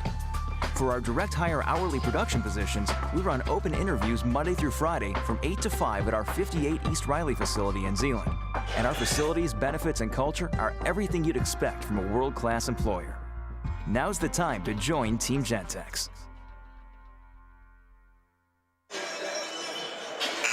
Other action in the MIAA just underway. As I'm waiting for the laptop to refresh. Calvin is hosting Albion today. That one just underway. Trine hosting Adrian. Calvin with an early 10-8 lead over Albion. And looks like Alma and Trine has not started yet. And Kalamazoo and Olivet at the 3 o'clock hour as well. And here it's 55-33. Casey, you talked about the first 5 minutes of any half, especially for Hope. They saw that 5-point run turned into a 7-point run, and Hope kind of stymied it. I think they've done well in the first 4 minutes. Yeah, you've sort of kept that lead at an arm's length and reestablished control after a couple early buckets. But how about a quick turnover by the Parker Hovey? High off the window, Hovey turns it over, but Alma cannot bear fruit. Hope shooting 5 of 8 in the second half. Alma starting to pick things up, 4 of 6. Hope has not attempted a 3-point shot in the second half yet. Mike, the last 4 games, I think if you wanted to, you could sort of summarize Hope's success by a lot of Parker Hovey and then some really valuable filler pieces on the offensive end. I like that so far in this game. I mean, at 6 points right now, Parker Hovey hasn't had a game, below 12 points since October, right? But finding for Hope to sort of be in a position to show that they can still win or still, play with a lead without Parker Hovey having to shoulder the whole load. That's a really important thing for Hope right now, I think. Yeah, absolutely true. We talked about teams, sections of teams trying to find their identity. You just cannot have a successful team for a guy that's going to average 20. You need those. Right. You need a stable bit of assistance from other guys. And to your point, a great example, we've seen Carter Bishop came off the bench with 5 points, and Ryan Yant, I know he got the start, but 9 points by a sophomore who's coming into his own, and then Marcus with that nice start to the second half. Yeah. So the pieces are there so far today. I mean, Brendan Cargill had 4 of his last 5 games in single digits, and he's leading all scorers right now. So I think when you get into the meat of the MIAA, you have to play the likes of Calvin. You've got to go on the road to Trine. You're going to have to be prepared for teams to look to shut down your best player. So what do you do when that happens? Today, so far, has been a good litmus test of that. Yeah, it certainly has. And to your point, we've got Calvin here next week, but Hope has to play Calvin and Trine on the road in the second half of the season. Olivet's still lurking around. They're favored to finish 4th in conference. Avery Sanchez back in the game for the Flying Dutchman, the freshman out of Turlock, California. Cargill kick out. Sanchez, 3-ball, you betcha. It's just there today. Sometimes it looks like you're throwing the ball into a golf hole. Other times it's as big as the ocean. And Sanchez had plenty of time to line up and cue it. Give Sanchez 6. 2 for 4 from deep. 3-ball on the other end by Alma, and responding nicely is Donovan Collins. Collins sort of has that, almost that side spin on his release. We've seen him make a couple of threes, and he can score it. Yeah, it's not something you want to do in a training manual as far as the release, but it seems to work for him. Hovey double team collapse, now triple team. Sanchez with a good slay hand, hook pass into Yan. Has to back out of the key. Hope up by 22, shot clock winding down to 9. Hovey launches a deep 3-ball. Offensive rebound try and picked up by Sanchez. Step back, 8-footer, money. Yeah, good presence of mind there. For a second, it looked like Sanchez wanted to reset the ball, but he found space and made an easy one. And comfortable for the freshman. He saw nobody was around the putback. Sanchez with 8 off the bench. Heitzman just backing down Yan. We got contact down low, and if that's on Yan, it's going to be his 3rd. Oh, it's going to be on Mims on the reach-in. Let's look on the replay. Help side defense. I don't know. I think he got a little tip away.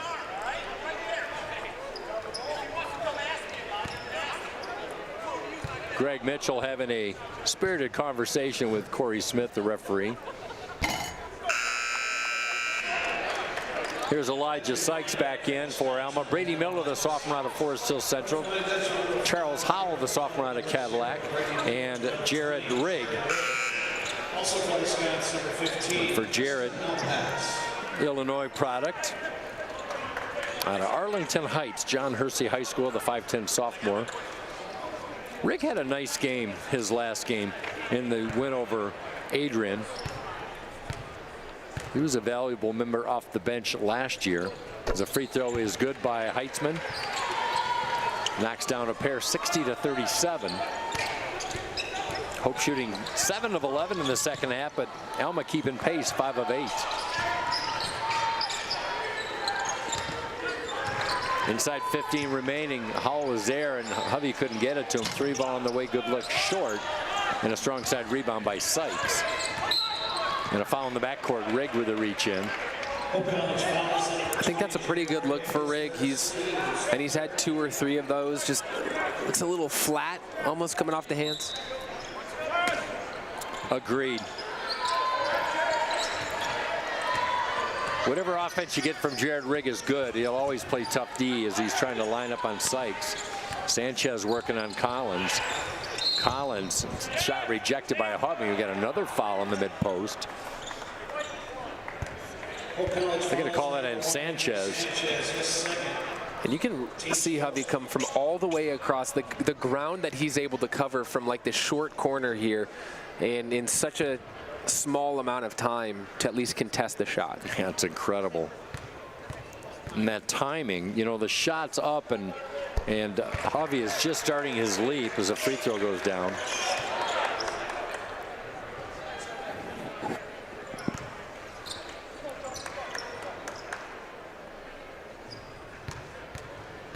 (60-38). Back-to-back free throws nicely done by Collins. Give him 8. It's a 19-point lead at halftime. So they played even Stevens really in this second half. Sanchez, quick 3-ball. Little less than there, and that one kicked out of bounds. That'll be a Scott foul. Oh, they're going to call it on Hope. It's going to be on Rigg, foul in the backcourt. Yeah, I think in chasing after that ball, there was only enough space for one there, and he gets tagged with the push-off. Parker Hovey will take a break. 6 points on 2 of 8 shooting. Does have 5 rebounds. Orion Yant back in the game. Alma playing with a little more confidence in the second half. Well, you take away that 15-point surge to start the game for home. It's been pretty stable, right? It's been pretty stable. Collins trying to dial it up. Another one. Yeah, I mean, that's a good point. Obviously, it's not small to talk about taking away that 15-0 run, but we're talking about really like a bad 4-minute stretch, right? And it's been pretty neutral since then. And so, yeah, kind of, what if, so to speak. Yeah, absolutely true. You got to factor that in. Yan trying to work in traffic, tried to muscle one in. Howe with the tip-in try no, and coming away with the rebound is Sykes. Stolen by Rigg. Euro. Jarrett take. Spin. The follow through by Yan as he tripped over an Alma player. Hopefully everybody's okay. I do not see the number. I think that Sykes that was steamrolled by Yan. He seems to be all right. He's going to try and walk it off. As the Hope fans give him a round of applause. He hit the ground hard. He got backsided by Yant. As Jarrett Rigg will go to the line. Rigg on the year, 5 of 6 from the free throw line. How about this, Mike? 3-4-11 is Corbin Heitzman today. Just 3 made shots. It's been a slow go for him. His last 3 games, 25 points and 13 rebounds, 32 points and 10 rebounds, and 24 points and 15 rebounds. That is a monstrous 3-game stretch. And really, I mean, making things very competitive for Alma. And so for him to sort of come back down to earth at a bad time for the Scots. Yeah, 5 straight double-doubles got my attention, that's for sure, Casey. Those are big-time numbers. 16 rebound game earlier in the season. I mean, a force to be reckoned with right now. Collins litmus test. Why not? My goodness. Why not? Timeout on the court, Mike Fitzpatrick. I don't know if I'd call a timeout. Collins is going to ice his hand. We'll take a break. 61-45. Hope for the lead on the Anchor Network.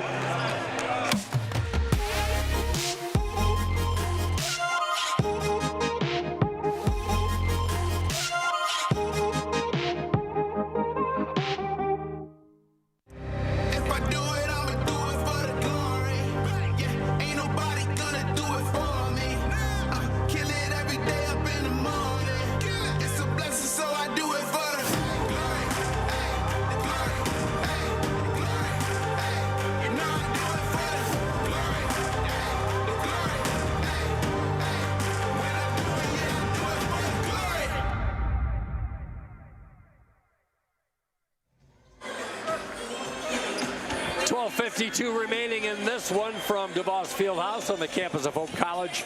So happy to have you along. Casey Rutledge to my right. I'm Mike Coleman. And if you're a fan of basketball like we are, Donovan Collins putting up a second half, one for the books for his Alma Scots, just trying to keep his team in this game. Yeah, and going back on the season, I mean, he has a season high of 17 points against Wisconsin Whitewater. Now he can shoot it from 3 with volume. The best of the season he's had is 5 of 9 from three-point land, and kind of cold as of late. 4 of his last 16 from 3. That changed today, huh? Certainly did. He came in at 30% from deep. Junior out of Plainfield, Illinois. I remember a couple seasons ago, I think as a freshman, he'd come off the bench, and he averaged off the bench the most three-point attempts. Inside to Hovey. Hovey misses the pup. Just kind of one of those days for Parker. But Hope as a team up by 15. Their biggest lead of the day was 24. That was with 2 minutes left. There's a good take, too. Good take. Just misses short. Hovey comes down with a carom. Now, if you're Collins, I know what you're going to want to do is fire another one up, but you still have to let this game come to you. It's a 15-point deficit. You can't get it all back, but with 12 minutes to go, if you stay in rhythm, stay in control, and wait for your shots, you might have a chance. Absolutely true. You were down 24, now you're down 16. Like, I don't know if that's... Oh, forget it. Forget it. Collins hits the deck. He ties his season high with 5 3-pointers. He has made... Let me check the records here. He was 1 for 4 in the first half. He's made all 4 of his 3-point shots. I mean, look at this shot with contact. That ball never got 2 inches higher than the rim. And he can clip this and have it for a moment for a little bulletin board material out of my mouth telling him, hey, don't force. What do I know? Yeah, who was that? Who was that Carson guy on the Anchor Network? It's Casey. We'll keep it right here. Try and get some updated scores. Adrian taking on Tryon, and it's all Thunder in Angola, Indiana, 24-7. That one 8 minutes into the first half. Calvin and Albion in a bit of a dogfight. 8 minutes remaining in the first half. Calvin clinging to a 3-point lead as Calvin shooting just 44%. Albion shooting only 31%, but they've made 5 of 8 from deep. Albion's still in the mix too. It's a slow start in the MIAA, but they're 8-6 overall. They really are. Albion, I know Olivet is going to be a team that's going to be a disruptor, but Albion, especially at Kresge, it's hard to win a game at Kresge. It's loud, it's raucous, and Hope has to travel there. And finally, Olivet over Kalamazoo, 22-18, as Olivet tied with Trine for third in the MIAA at 2-1, a game back of Calvin and Hope. I think that win over Trine, 82-80 here to start the conference, really set a good table for the Flying Dutchman. Yeah, and it's a win that I think Hope probably wouldn't have been so-called the favorites in that game, but they shoot 54% from the field in that game, and they were 21 of 29 from the free throw line. You get 22 points from Hovey, 19 points from Mims, 13 for Yant. I mean, you had 14 more free throw attempts than Trine did in a 2-point game. Huge. There you go. The numbers don't lie. You talked about the free throw percentage and the volume it makes that Hope has had. Speaking of volume, Hope just 1 for their last 7 from the field. Alma using a 5-minute run over the last 65 seconds to pull it to within 14. That's the best they've been since they were down 15-0 to start the game. Still plenty of time on the clock. 11:45. Marcus Warman back in the game. I think that was a good move by Mitch. Yeah. And Mims is all over Collins. Feet inside. Good look. Alma gets an easy basket inside as Melpass picks up his first basket. Surprised that during this run we haven't seen Heitzman more. I mean, during this surge to come back, he's been on the bench. Good point. And maybe Mike, and to your point, here comes Heitzman back in and Logan St. Martin. All right, I got something right, at least. Hey, you're 1 for 2. That's pretty good if you're in baseball. Nah, 80% of the time, you're 100% of the time right. Now we're seeing a full court pressure for the second possession as Warman with Collins on him. They've gone at it a few times over the years. Hovey, right elbow. Good finish. Parker rattles one home on the feed from Marcus Warman. 2 of 9 going into that shot, so good to see another one go down for Hovey. 8 for Hovey, 13 for Cargill, 8 for Sanchez, and 8 for Warman. Step back. 3-ball on the way. A rare miss by Collins, his first in the second half, and Justice Mims comes down with his 5th rebound of the afternoon. Little weave. Cargill had those 3 early 3-balls, looking for his first point in the second half. Double clutch by Mims, and he fills it, and he's going to the line. Senior move with a hang time. You saw when he hit the deck there, he celebrates, screams at himself, screams into the ceiling. His energy just reminds me, similarly off the bench, reminds me of TJ McKenzie from years ago. Yes. A player that, can score from 2.5 spots on the floor, but loves contact, loves to go at the rim, plays with a ton of energy, and you can sort of feel the difference when he's on the floor versus when he's off the floor, right? And so that's sort of the comparison I'm making between the two. Absolutely true, because TJ played tough on both ends of the court, and it reminds me a lot of Justice. And ever since Justice was put in the starting lineup, his whole game has changed to the betterment. Collins working off a high screen, and we got an illegal screen by Logan St. Martin. Oh my goodness. That's going to be against Hope. It's going to be against Marcus Warman, and for Marcus, that is his first, and the 6th for Hope. One more, and Alma will be in the bonus. Yeah, I mean, to be fair, Marcus, you either got to go under that or on top of that screen, and he tried to go right through it. Little 5-2 run doesn't seem like much, but Hope was hemorrhaging a little bit. 13 to shoot. Alma's outscored Hope 25-23 in the second half. inside, throwing up a prayer. No, off the front window. Offensive rebound. St. Martin rejected by Hovey. Loose basketball. And it'll stay with Alma with 17 on the shot clock, 10:08 on the big clock.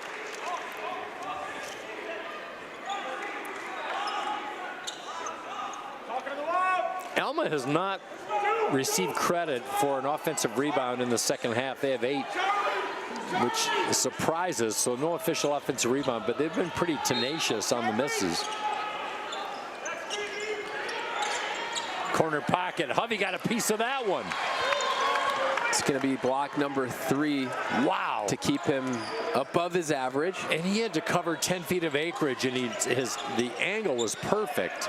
If I got my numbers right, I think that's blocks 30, 31, and 32 on the year. And he leads the MIAA. Hovey off the window. No good. Alma with a number. Sykes will take it, and they just beat back Hope and make it a 14-point game. Sykes in double figures. Yeah, he's phenomenal. 9 points off the bench. He's their electricity off the bench. 14.5 points in his last 4 games, too, and that one finishes. Parker with authority. That's a Parker Hovey move there. Yeah, it is. I think, I don't know how to say, I mean, Parker Hovey always around the rim, right? And his athleticism, I think, sometimes forces him to be a little too creative, a little more creative than he needs to be. You know, an up and under, and you're finishing on the opposite side with the inside hand. I'm just trying to do my own mental gymnastics there. He finds a way to get it to go, but it's like that Twister path game. Of most resistance. Did you have Twister growing up? Yeah. And I love the give and go. The most open man on the court is the one who just got rid of the basketball, and Cargill on the give and go. Sure. Fed him nicely on the skip pass, and Hovey, you're right. Hovey definitely knows how to manufacture a shot. Now working tough defense, nowhere to go down low. Good pass inside. Straight up. And Sykes gets hammered by a hip check by Hovey. Boy, Sykes having a rough couple minutes. He is, yeah. Good to see him back in the game. Oh, it's going the other way.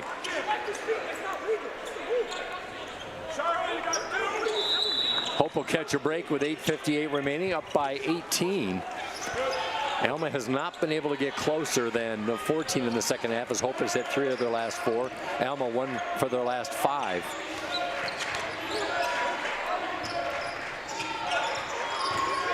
Hope has not used the 3-point shooting. 7 of 18 in the first half, just 4 3-point shots in the second half, which is all right. Yeah, game coming to them a different way. You bet. Cargill short in the 3 ball. Might have got his miss if he followed, but did not. Yeah, it was sort of in rhythm, kind of what the defense was giving you in the first half, and it's just, you know, not been there in the second half, and that's fine. St. Martin off the rim, misses it short on the 3-point effort. Mims with another rebound, give him 6. That's a season high. Casey, you talked about his rebounding prowess. That's just one of those intangible he brings to you. Cargill setting up, trying a little give and go action with Hovey. Now he gets a screen, and I think Cargill got away with a push-off. Out to Howell, 11 to shoot. Marcus in traffic, misses the double clutch. Offensive rebound putback, knowing Marcus is going to the line. Yeah, I think as this half is sort of wearing down, Hope just the more physical team right now. Absolutely. Timeout. We'll be right back. Hope in control. Inside 8 minutes left. Yeah, my name is Travis Williams. I'm the CEO of the ODC Network.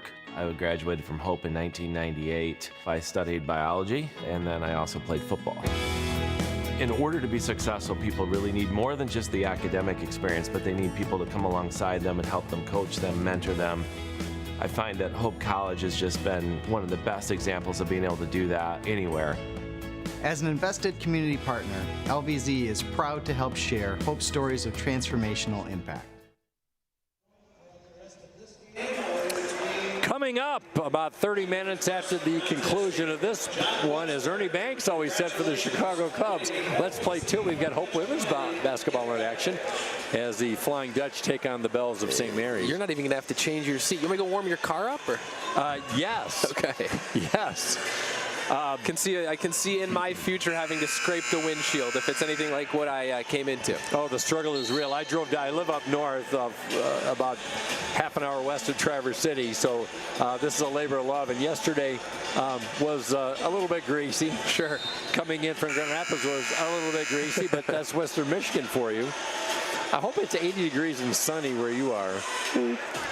Not you, Casey, because I know you're. I'm talking about other people. All right. It's 80 degrees and sunny in Casey Rutledge's mind. If you're joining us from anywhere south of the Mason-Dixon, welcome. By the way, shameless promotion, Grand Rapids Gold game Tuesday against the Cleveland Charge. Casey and I will have the call on youtube.com. Just go to the gleague.nba.com website. And glad to have CR with me for the second call of the year. Just basketball and then a little bit more basketball. And a little bit more basketball. But right now, Marcus Warman short on the first free throw try. Free throws have been a struggle for Marcus this year. He was under 50% the last couple games. As he misses a pair. Hope still up by 18. Sykes back in with Brady Miller on him now for Hope, the sophomore out of Grand Rapids. Sykes step back three ball.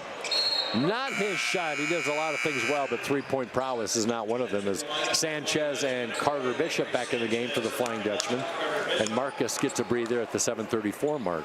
7 players, 8 players now, Mike, with double-digit minutes already for Hope. That's still, 8 minutes to go in the game. So a balanced effort for the Flying Dutchman. And really with either, sort of unit, if you will, in sort of the same result in a good way. I'm glad you said that. 11 players have scored for the Dutchman today, just what the doctor ordered today.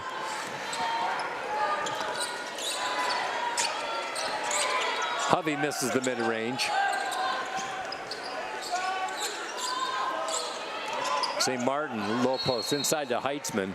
I want to go back to Heitzman as we've got a foul on Hope. Heitzman in this game, 8 points, 3 of 11, 6 rebounds in 27 minutes, completely neutralized. When you talked about those video game numbers he put up the last 5 or 6 games. Yeah, you'd have to go back to November 8th, the last time that Heitzman scored 8 or less points, and that was a game against Denison where he was just 3 for 5 from the field, played 20 minutes of action, and so that was sort of before the arrival, if you will, of Corbin Heitzman this season. Conversely, I want to talk about Parker a minute. As Hope running the offense up by 18. Parker's on a stretch of 7 out of his last 9 games.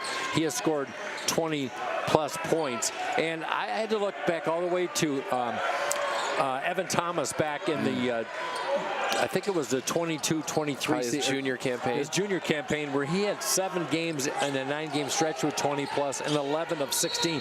We haven't seen this type of productivity from an individual since the All-American days of Evan Thomas. It's ultimately just a flow state if you're scoring at that level. And yeah, that was a time, if you remember with Evan Thomas, a time in that season where injuries were sort of running their course for Hope, and they needed somebody to be an anchor. And I think similarly with Hope, you're coming off of losing a handful of games in a row there, sort of fighting to be around 500, and you needed somebody to make a statement. Parker Hovey did that, and the rest of the Flying Dutchman held on.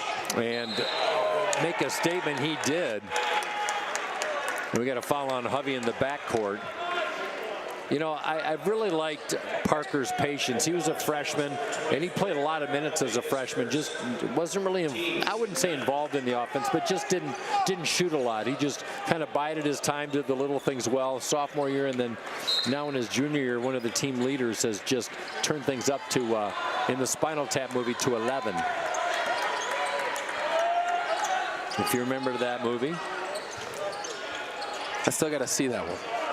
I'll put it on your list. Okay.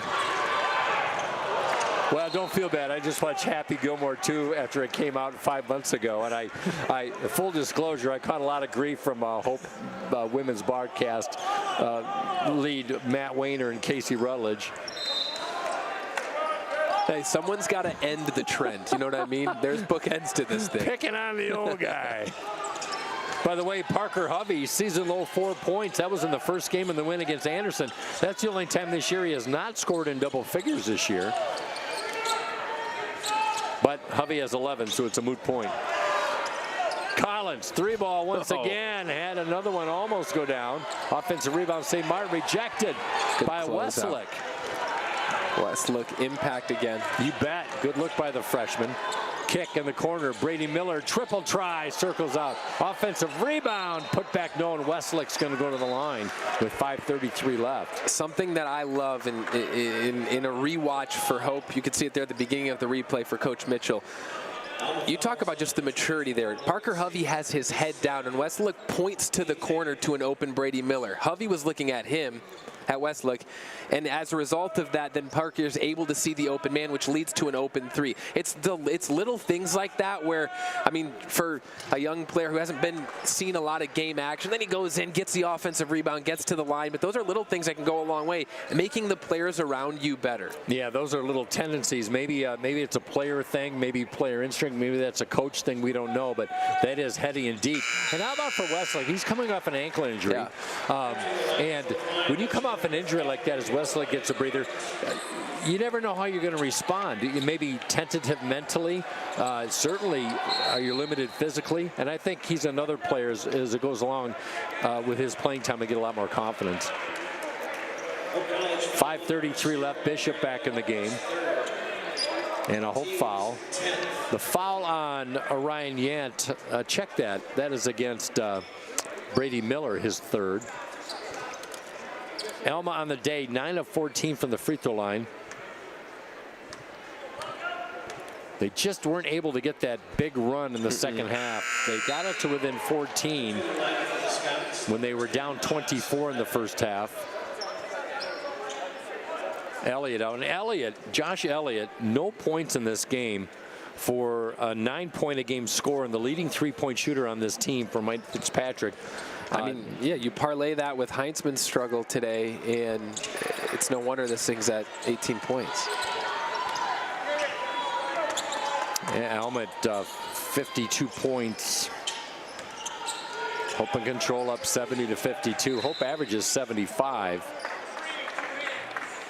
That's going to be a foul. Alma fouls on number 3, Donovan Collins. Donovan Collins for the Scots will send Hope to the free throw line. Avery Sanchez, 80% plus free throw shooter, will step to the stripe.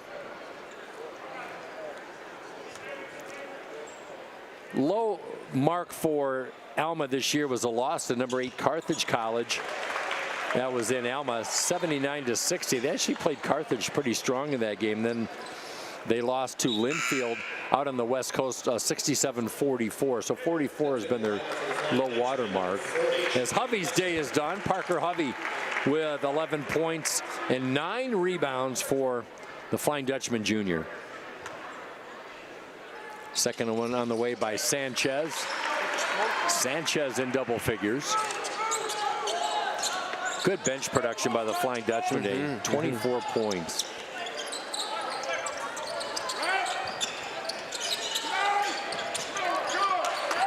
Westlook back in. Nice drive, short. Kick out. Bradley, three-pointer, finishes. Good offensive rebound by St. Martin. Bradley was 7. Full court pressure once again. Turning things up. Yeah, trying that.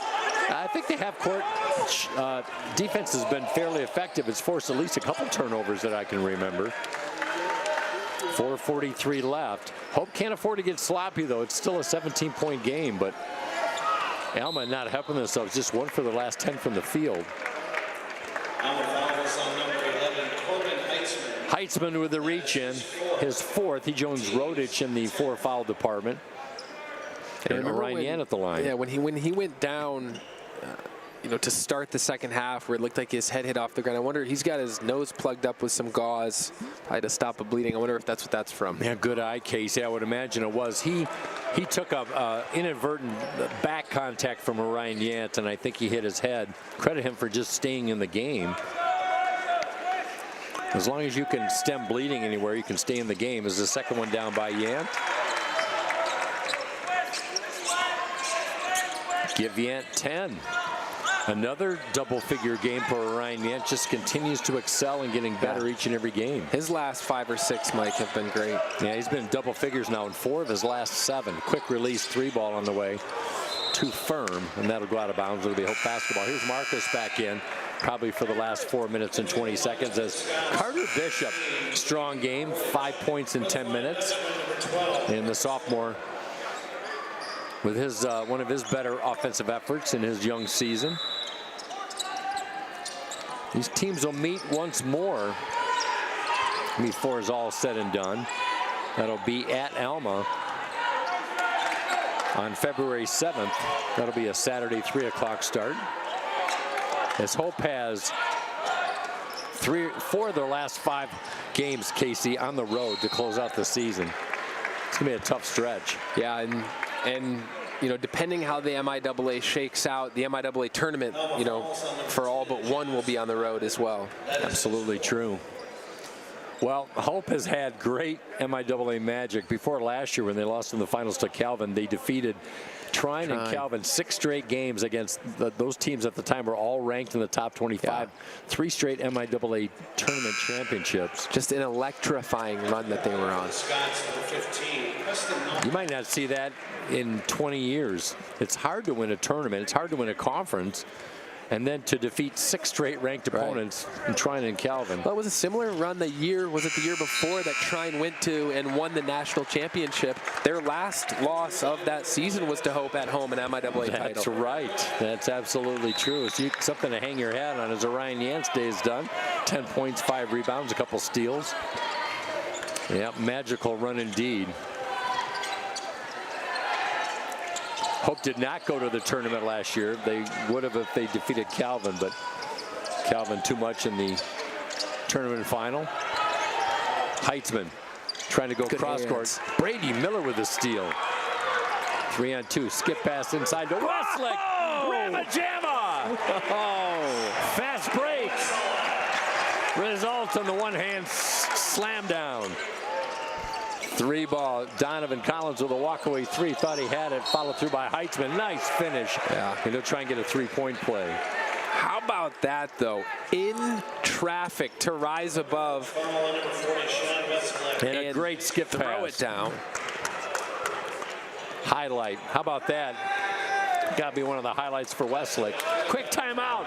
3:21 left. All Hope. 76-57 on the Anchor Network.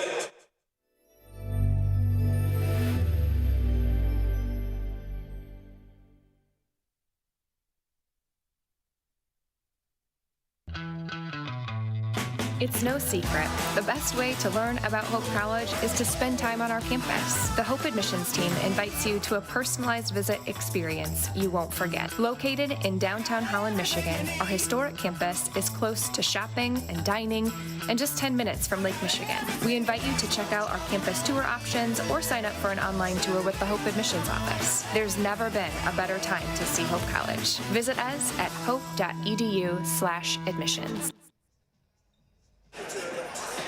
By the way, coming up, our second game of the broadcast doubleheader, Hope College women's basketball taking on the Bells of St. Mary. And Casey Rutledge is going to go celebrate a birthday dinner with his mama. I have the privilege of recruiting Shanghai or talking into or maybe my own money. Scott Vanderstoop, my football broadcast partner, is going to sit in with me in the women's game.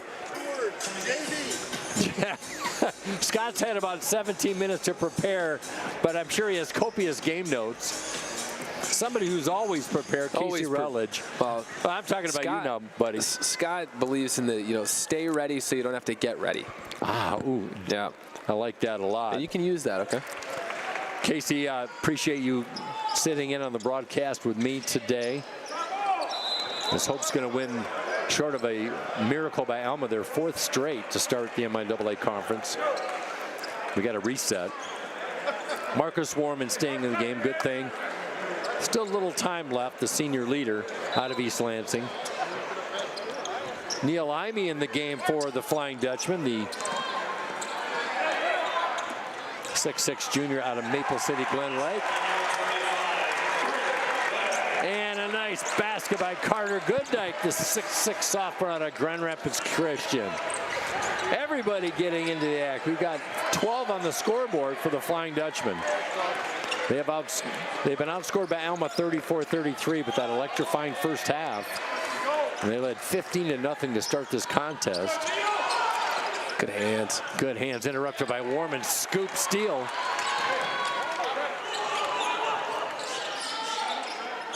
Brett Boltzma, the junior out of Wayland High School, gets some action. And we got some new numbers as Greg Mitchell's going to clear the bench. Devin Morant, the senior out of Cincinnati, Ohio. Let's see who else we have. We also have, I've got a 34, and I apologize, you do not have a name with that number for the Flying Dutchman. Our apologies on that. And we also have number 2, Justin Fisher, the freshman out of Hudsonville. I watched Hudsonville take on Rockford last night in high school basketball as the Rams beat the Eagles. So sorry, Mom and Dad, if you're watching number 34, I do not have a number to the name. Here's the feature of Hope College basketball. 6 to shoot.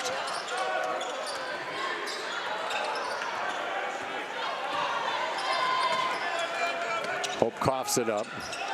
Collins, can he cue up another 3? Sure can. Yeah, he's not done.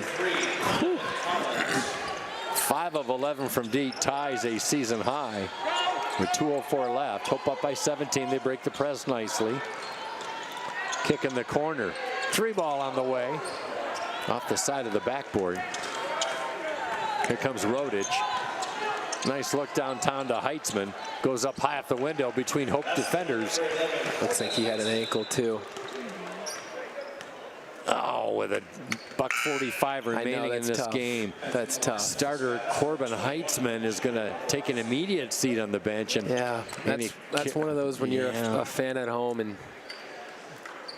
you know, that stuff can happen in a game that's already over. And athletic. I'm having a loss of word. Annie Kerrigan, our athletic trainer, thank you. I'll be here all week. Going to tend to Corbin. Yeah, you hate to see that happen anytime, but especially as a game winding down and really. Well, I mean, at the same time, for Mike Fitzpatrick, you're trying to stay competitive. You've been on the wrong side of, you know, blowouts a handful of times this season, and sometimes you got to disregard the scoreboard and keep working on in-game moments. So I can see both ends. Absolutely true. Justin Fisher with a basket. Rodich trying to respond. A good poke away by Boltzma. Yeah, coach is always coach, whether you're up by 50, down by 50. Boltzma's first foul. Luciano Garazzi, the junior out of Lansing Catholic. We saw some good minutes out of him, Casey, in the first half. And one of the younger players on the team, Rodich. Interesting. If I'm not mistaken, Rodich is a right-handed shooter, but I think he shoots free throws left-handed. So they've been ever in my lifetime, one other time that I've seen that, Drew Neitzel, when he was, that's when he was a all Big Ten player at Michigan State. I remember watching him as he was climbing the high school ranks at Wyoming Park, and he was a right hand everything, left hand from 3. You called a couple games at Drew, I think. From 3? Yeah. I have called several games with Drew. I never knew that. Good pull, CR. Fisher, rejected. Nice block by Liam Adams, a sophomore out of Marine City High School for Alma. Hope up by 16 with $1:18 remaining. It'll stay with the Flying Dutchman. Lob pass to Imee. Imee lives about 5 miles away from me up north. His parents do. Oh, right on. You bet. Play some horse in the summer? We don't get summers up there, Casey. There's about 3 feet of snow. I'll let you know in August. Skip past down low, intercepted. We're not allowed to have summers north of Cadillac, Casey. You just have to invest in a really good snow shovel and car scraper and snow plow. In the game is Kyle Chavanek out of Breckenridge High School, kind of by Alma way, local product. Bradley trying to work. Leaner from the baseline skips off with 31 seconds left. Collins on the other end. Boy, I'm just rooting for him to knock down another 3. It's been a clinic. He has 19. He leads everyone. Now Hope can just dribble this out up 80-64. As Hope has done the job with another 80-point performance as they're going to win their 4th straight conference game. with 8 seconds remaining. 16 offensive rebounds for the Flying Dutchman, Mike. That's a huge number. And Hope is going to score 80-plus in 5 of their last 7 games, as this one in the books, 80-64. And a lot to like about this is Hope improves to 9-6, and most importantly, yeah, they're 4-0, but they move to 4. They win their 4th straight game, matches their season high in the win streak. Right, and right now you are cooking with some real heat to kick off your MIAA season. Next game now they are playing against Kalamazoo, who is the other lone winless team here in conference. Well, Alma, tough break for them. You got to admire the Scots. They battled back. They were down 24. They got us within 14. Could not get any closer. They fall to 2-13, 0-4 in conference as Alma shoots 35%. 3-point ball in volume. They had 8, but just 28%. Not a great shooting team, and just couldn't get over their numbers once again. As Hope shoots 44% of the game, a little bit above their season average, and they hit 8 of 26 for 31% in that first half. Looking at the individual numbers, you got to love the balance, Casey, for the Flying Dutchman in this game. Has 14 score in this one. Brendan Carville had 13 points all in the first half. Parker Hovey had 11, Avery Sanchez with 10, and Ryan Yant with 10 to lead the Flying Dutchman, and Donovan Collins had 19 for Alma, and Corbin Heitzman had 13. So that's the difference, Mike. 2 games ago when they beat the Comets 67-65, you had 33 of your 67 points come from Parker Hovey. Next leading scorer for Hope was just 6 points. So juxtapose that with 6 players in double figures, shows me you can win multiple ways. Well, we love the balance today, and was just something that Hope really needed to get a lot of guys into the axe. Greg Mitchell said we're going to shoot the basketball well today, and for the most part, they've shot better than they have in the last several games, so we'll take the victory as Hope wins this one. Our next broadcast will be Saturday in men's action as Hope and Calvin in the rivalry game. And that is let me double check on the start in that one. That'll be a 7 o'clock start. But coming up next will be Hope women's basketball as they take on St. Mary's as Hope number 11th in the nation. I want to thank my broadcast partner, Casey Rutledge. Thanks for being here today, Casey, and calling a nice win and a solid effort. We miss Matt Wayner for the women's broadcast coming up a little bit. But I always thank him for his efforts, and the broadcast crew here today at DeVos Fieldhouse. None better. Once again, our final score, 80-64, and hopefully Hope can keep the streak extended against the Hornets team. And I'll leave you with the final word. Kalamazoo always plays Hope College tough. They do. They have swapped players from time to time, yes, too, as we saw a couple of years ago.